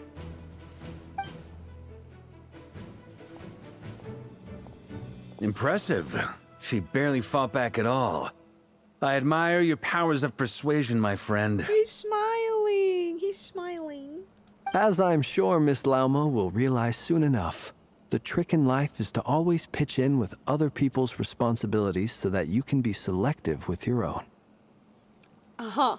Another trick is to simply hide in the background.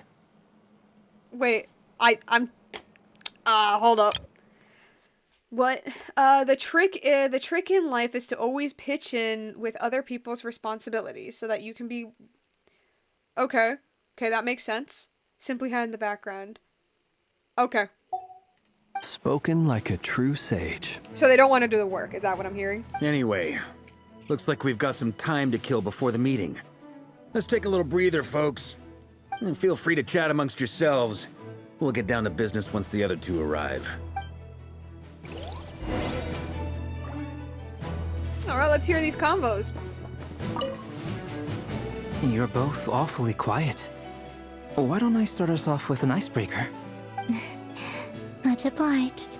Have either of you ever had your portrait painted? Aww. If not, I'd be glad to help. Cute. That sounds like a lovely idea. You know how to paint, then? I dabble occasionally. He's an excellent painter. Tables, chairs, people, dragons, you name it. He'll paint it for you. He's like Pearl from Steven Universe, where her response to her like elaborate drawing was, honestly, I can't even draw a circle. I'm flattered. If I ever get the chance, I'd like to give it a try myself. I'll bear that in mind. Anyway, how about you, Durin? What sort of portrait would you prefer? Oh, I'd be fine with anything. Whatever style feels best to you. Very well. Then I'll play it by ear. You can replicate any style I want? I can try. If you show me a sample, I'll do my best to match it. Thank you. In that case, I'll dig up some reference material for you. Oh my god, thank you. That's amazing, actually. References are so insanely important. Like, yeah, when somebody can offer a reference to you, like, that's heaven. I was gonna say, I really like Durin's voice. I don't know, it sounds kind of nerdy, but I kind of like it. Cause like, I don't know if this, like, it reminds me of Hiccup from How to Train Your Dragon. And I don't know if that's like a weird bullshit connection, but his voice reminds me of Hiccup. And I'm like, ah, yes, for the dragon boy. See them. Truth be told, I can't remember the last time I was in a meeting with so many people. Really? You're not alone there, my friend. The Lightkeepers also struggle to bring everyone together for a serious discussion. I don't doubt that. I've only ever met two Ratniki, one being you, and the other being that young guy, Eatlua. Eatlua is a good apple. I'll give him that. He's kind, honest, and regularly delivers supplies to my lighthouse. A true Ratnik to the core. In that sense, he puts me to shame. So you're what? A fake Ratnik? That's what it sounds like you're saying. But I get the feeling that's not quite what you meant. I knew exactly what he meant. What are you talking about? Come on, why the awkward silence? Sorry.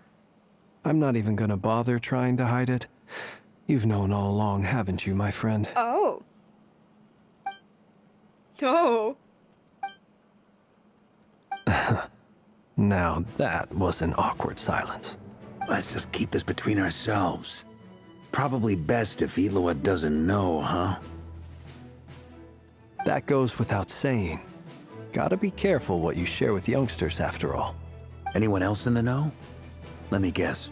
The Traveler and Paimon? It's dangerous being too sharp for one's own good, you know. Then, in the name of the Animo Archon Barbados himself, I swear, your secret's safe with me. When we went for drinks, you said that you and Barbados were practically best buds.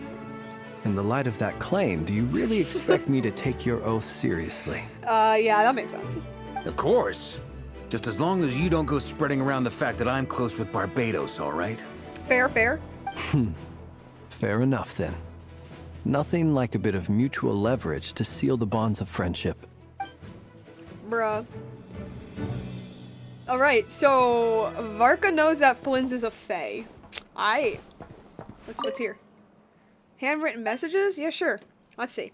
I took the time to do a few sketches that represent the staffing for different units. The art's pretty good, huh? I bet you all like it. Mika... Oh, hi, Mika. Mika always used to say I had the talent to make it big. These seem to have been written by Varka. Another message appears after these lines, written in a different hand. Your creative work has, by the testimony of our fellow knights, proved excellent food for thought, Grandmaster Varka. I have looked through it carefully, and I suspect that this is because your work is novel, yet your technique remains slightly unpolished. This is only natural, of course. After all, you have never received any formal education in art. Why the formality?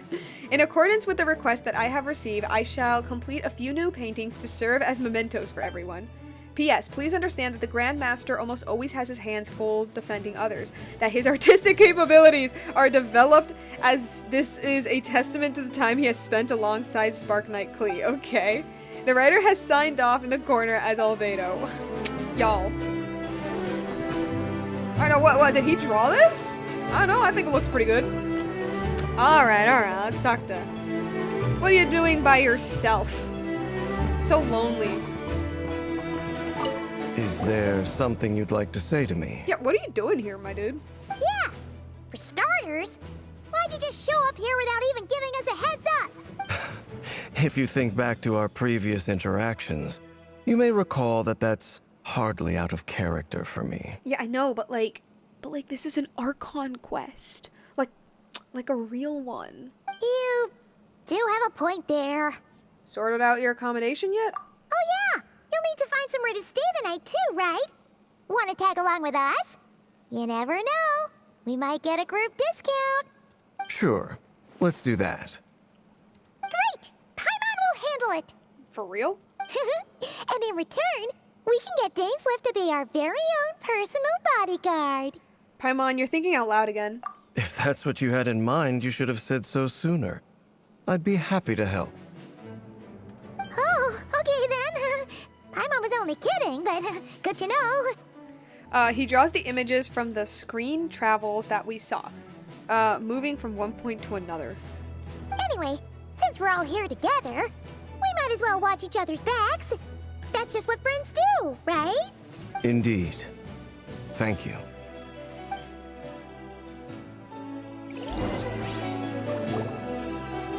Not long after. There they are. What?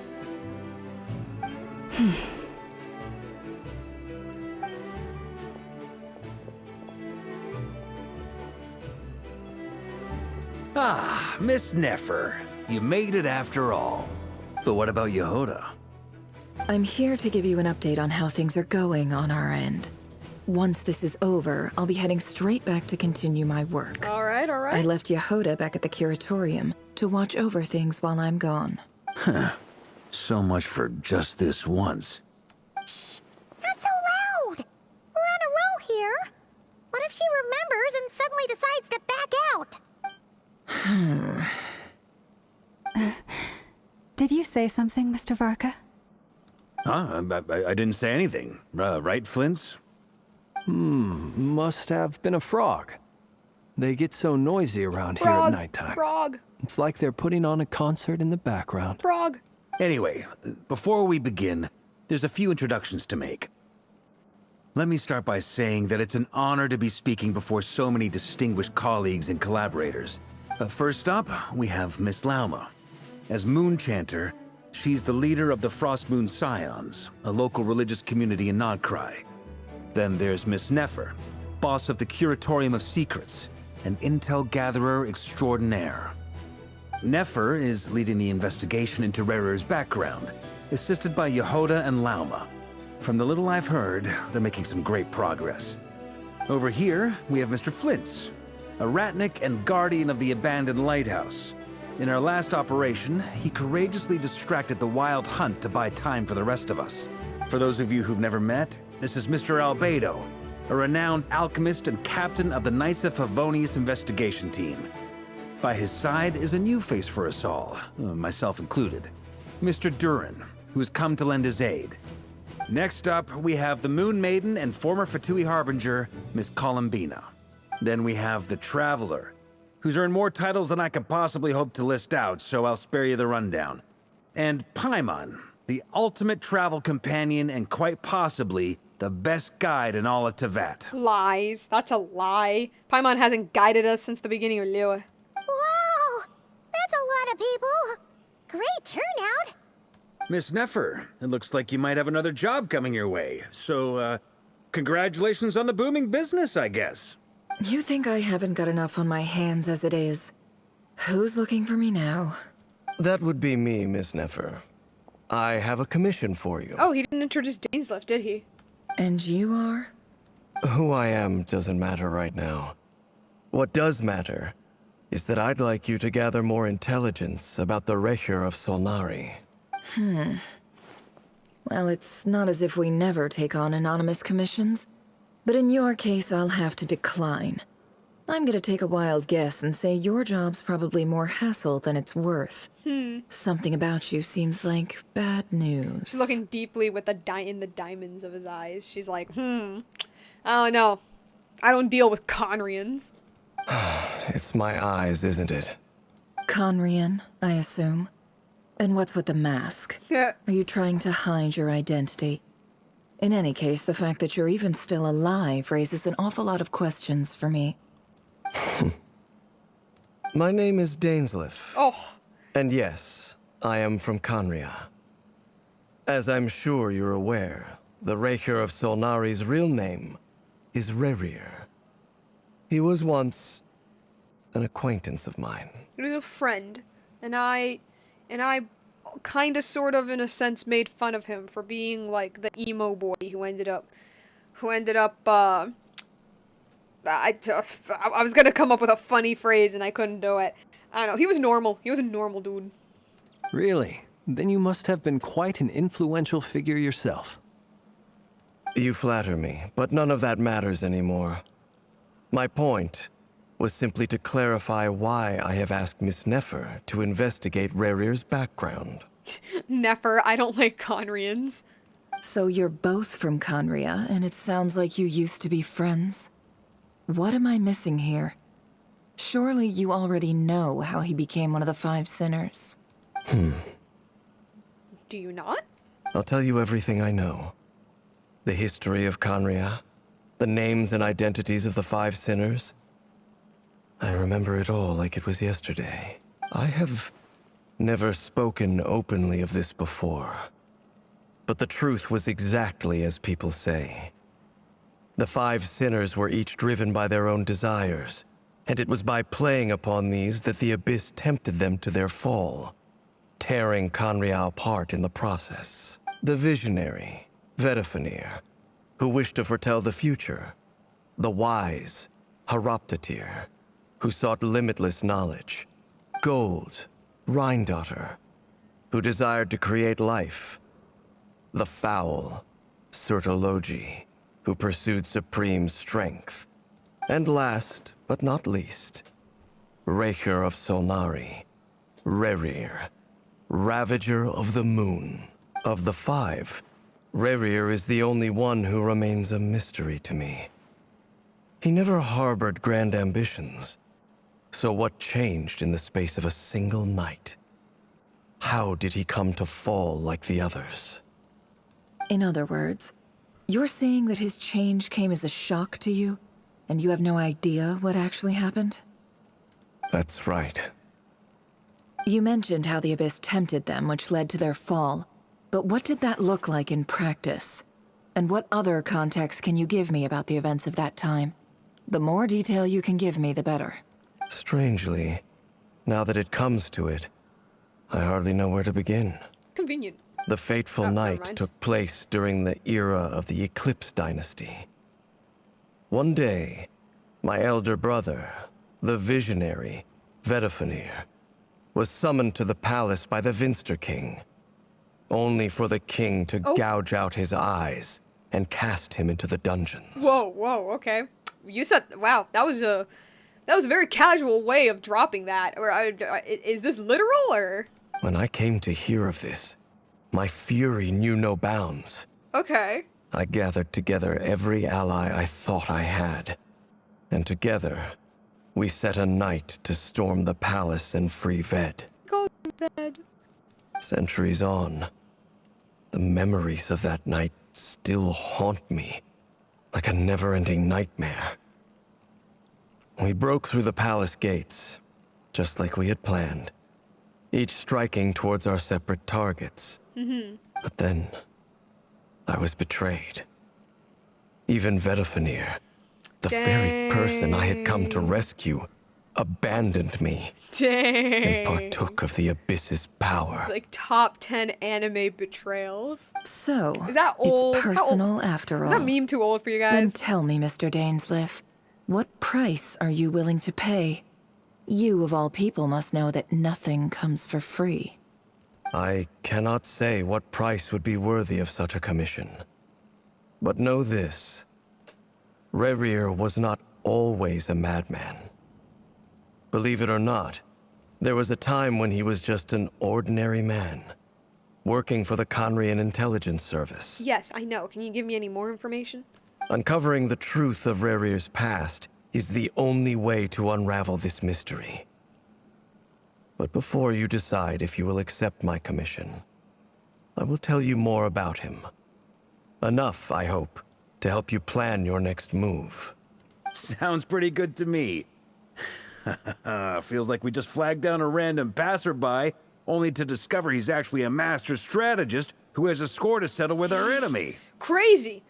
Must be all that good karma I've seen building. Who knew having a Conrian friend would come this handy? A betrayal never comes from the enemy. It always comes from our closest people. Well, I mean, yeah. Can I borrow your halo? It could be useful in the lighthouse. Hey, enough with the wisecracks. Besides, isn't that lamp of yours bright enough already? Relax. It was meant to be a compliment. If that was a little over the top for your liking, I'll make sure to tone it down next time. He's trying so hard, guys. I'll give your proposal some serious thought, Mr. Dainsleif. Let's speak in private once the meeting is over. Before that, there's a few things I'd like to share. Traveler talking, everyone shut up. You recount the meeting with the knave and how the iridescent moon's marrow was retrieved from the crimson moon space. You make it clear that the knave chose to help you out of her own accord, then conclude by reporting how the hearts of the three moons are finally in your hands. Now that we've united the hearts of the three moons, your power should be greatly enhanced. But it seems like that hasn't happened yet. I believe it will take a little longer. You've done so much for me, so I want to be completely honest with you all. Even though I'm doing a lot better now, the truth is, my recovery— Because his model was unique? Just flag him down because his model was unique. What? From the moment I was born, my power has been slowly ebbing away. And that is because Tevat has never accepted me. Even with the moons united as one, it seems my rejection cannot be undone. So far, I have yet to find a solution. It may turn out to be a problem that will plague me until the day I finally leave this place behind. Even so, I will do everything in my power to help you drive out the Rerir of Solnari. As Arlecchino put it, this is not about chasing the spoils of victory. It's just a gesture of heartfelt gratitude. Kutar. She seems a lot more energetic and positive than she did when we first met. Defeating the Rerir of Solnari will be no easy task. While my strength slowly recovers, we'll also need to gather more intel. Naturally. We should take all the help we can get if we hope to defeat him. We've considered several viable plans now, but our choice hinges on the answers to a few key questions. Is it even possible to kill Rerir? What experiences shaped the person or monster he became? And what's he really after? Given Albedo's expertise in alchemy, I think we should leave him to try and answer the first of these questions. Understood. As for the other two, I'm afraid we'll have to count on you again, Miss Nefer. Believe me when I say it's not my wish to burden you. But right now, relying on your skills is our only option. Look, as invasive and kind of weird as it is, your little power of snooping into people's memories is extremely helpful. So you're placing all your hopes on me, huh? Yes, yes we are. Listen, man, it's either this or the death of your home. We can't thank you enough for agreeing to help us. Honestly, I can hardly believe how lucky we are. You sure have a talent for changing your tune, Miss Moonchanter. Timid like Yehoda one moment, then flinches insincere flattery the next. Oh, how do you want me to act? Ladies, please. I must object to your portrayal of me. That's all. Feel free to keep bickering. Just pretend I'm not here.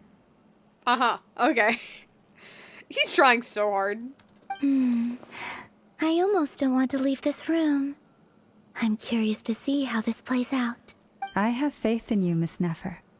Something tells me you'll stand by us until the very end. Oh?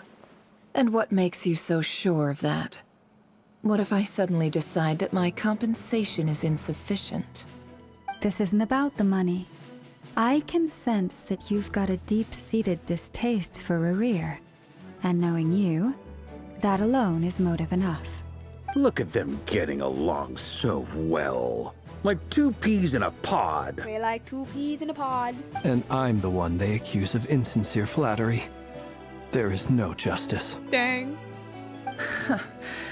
Miss Lauma, you have to understand something. Unlike you, I don't actually enjoy having everyone's hopes on my shoulders. Is that right? Well, maybe the fact that I'm willing to put my hopes in other people says more about me than you. But the fact is, I also trust you.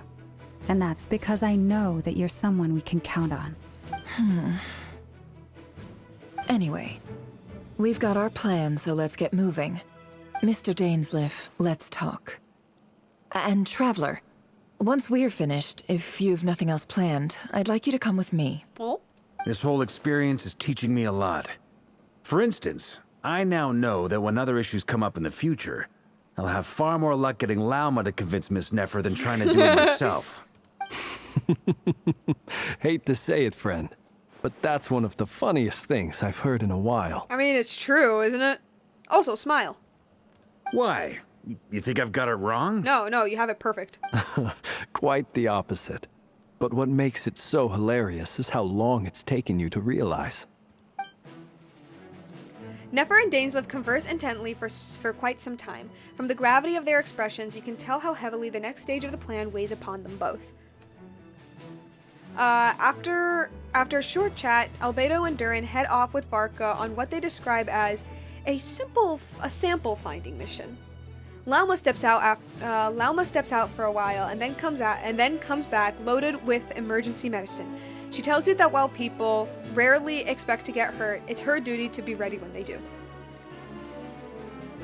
You and Paimon wait patiently for Nefer, content to see how well everyone's working together. Once Nefer is finished, you follow her and Lauma back to the curatorium.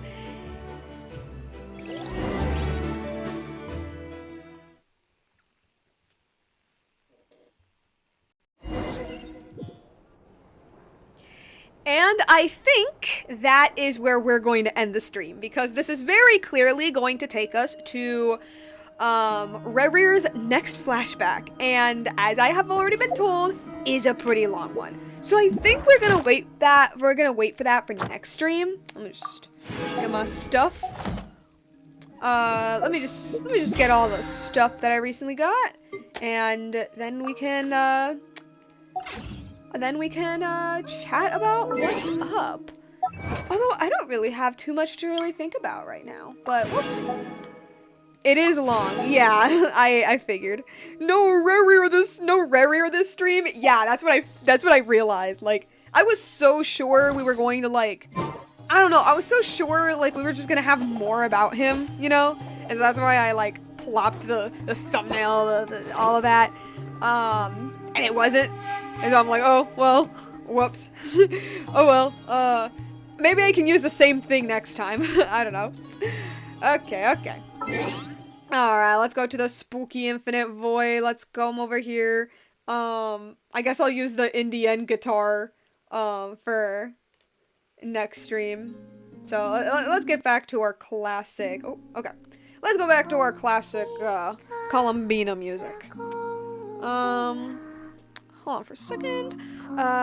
Now we need to change the image to Arlecchino. Literally. Maybe I'll change it afterwards, but I don't know. Typically with the VODs, I just kind of leave them as they are, but I don't know. Anywho, okay.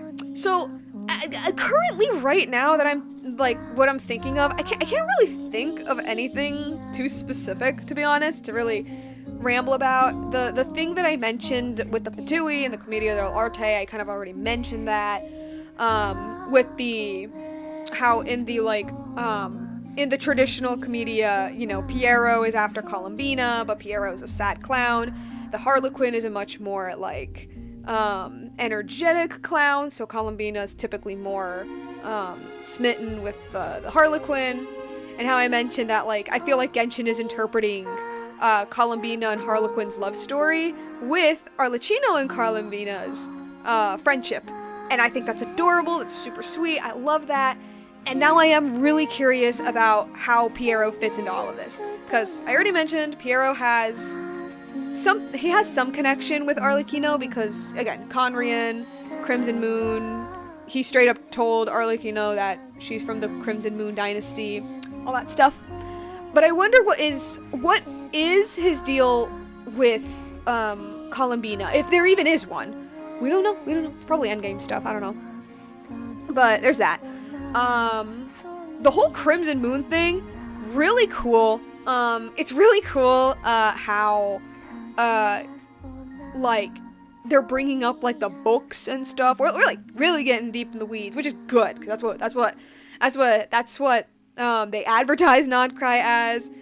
It's good. I just really hope that they don't lose this steam. They don't lose the steam, after,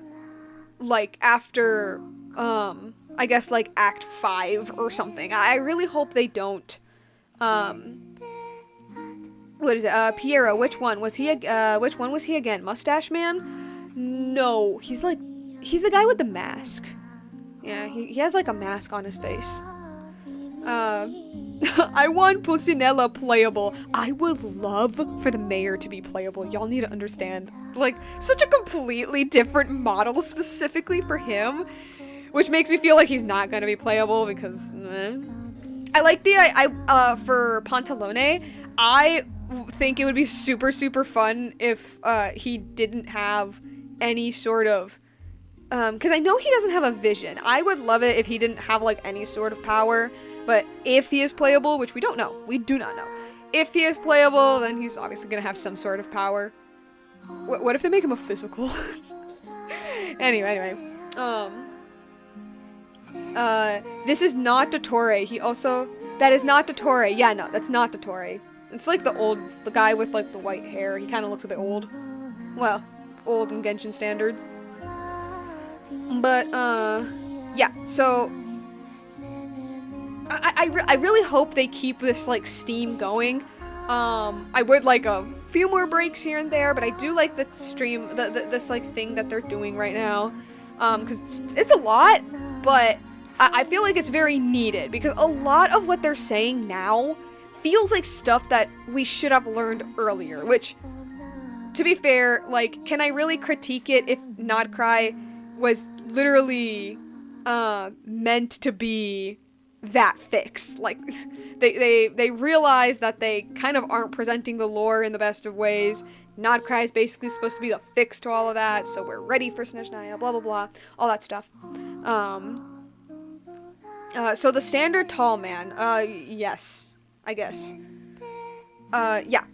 So, Crimson Moon I already kind of questioned this, but, like, what is the Crimson Moon Dynasty? Like, what is that? Because I'm going to assume the Eclipse Dynasty are just kind of normal people, but with access to the Abyss. Which, I mean, okay, technically that would be the Crimson Moon. But there's clearly some, like, bloodline stuff going on. Like, Arlecchino can clearly, like, she has the Crimson Moon marrow with her now.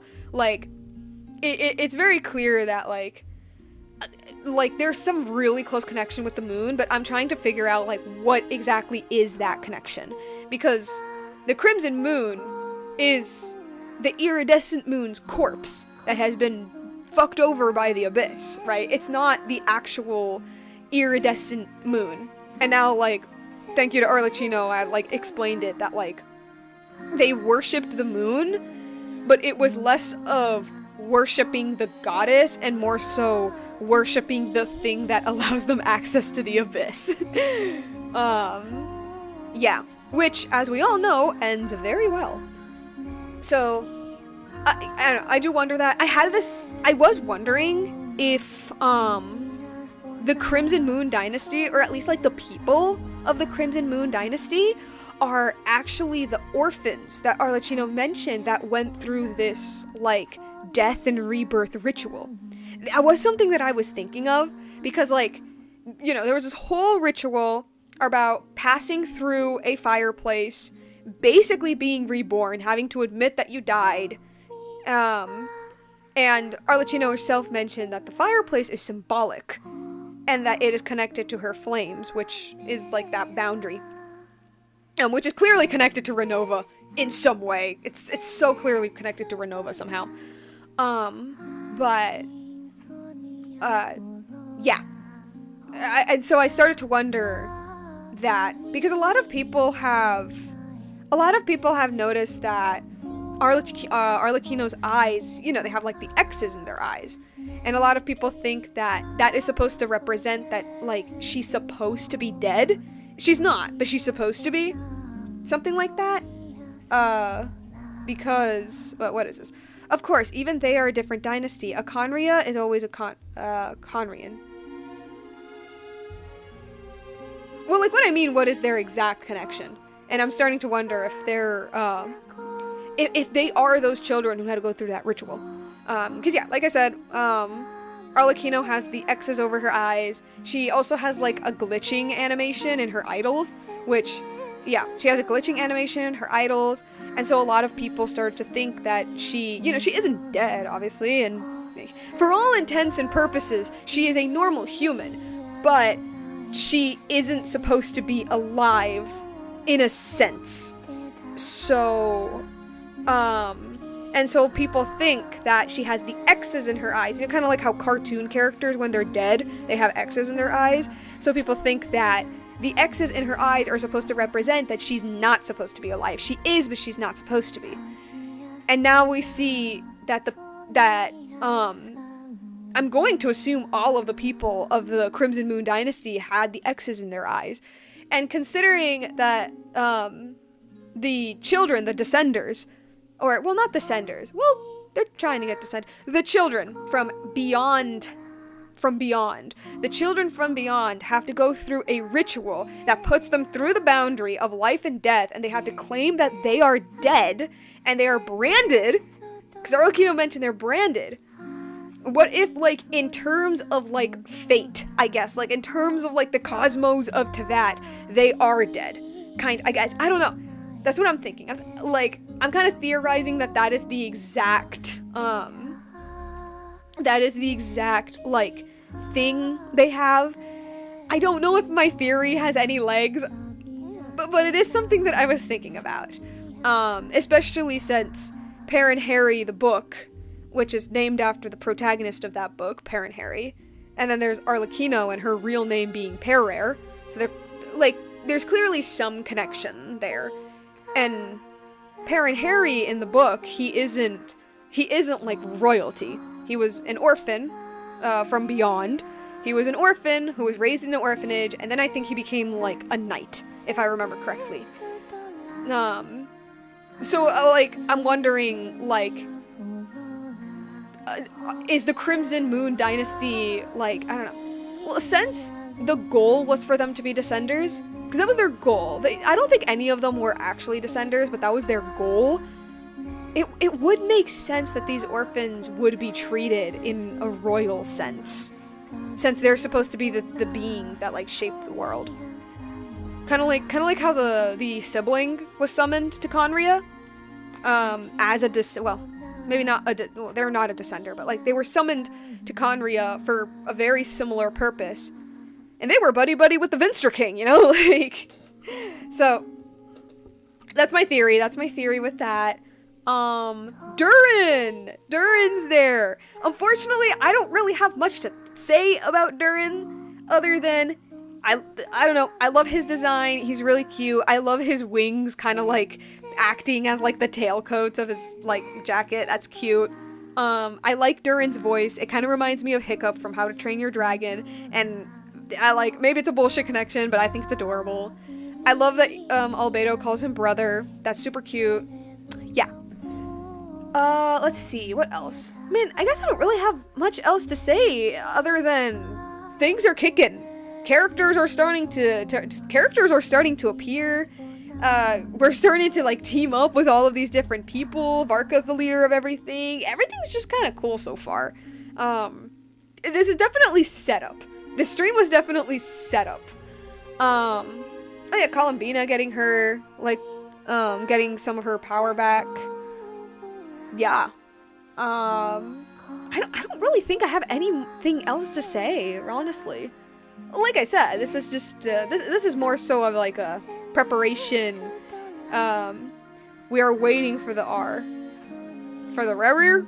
For the Rarwr? So,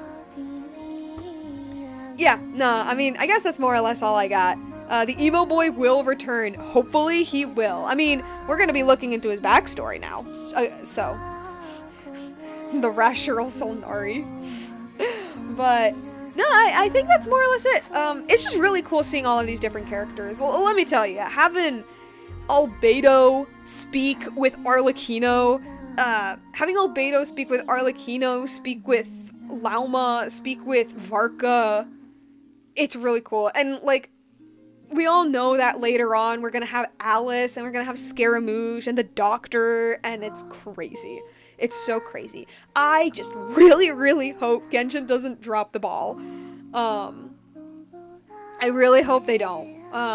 Because unfortunately, the writers are hella hit or miss. But it's a brain explosion moment for sure, definitely. But I know I said this like a million times, but like I guess that's it, guys. I don't really have much else to say. So for next stream, next week, obviously.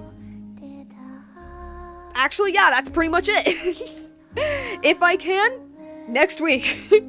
I every once in a while I have to remind myself, like, I can't like tell you guys anything like straight up anymore. If I can, then I will, around the same time, like 8-ish Eastern Standard Time. Y'all know the stuff. So the next part will involve Durin, Wanderer, and Dottore. We'll see. But yeah, no, that's it. Like, for real, actually. That's actually it. Hope you all enjoyed the stream, and I'll see you guys next time. Bye!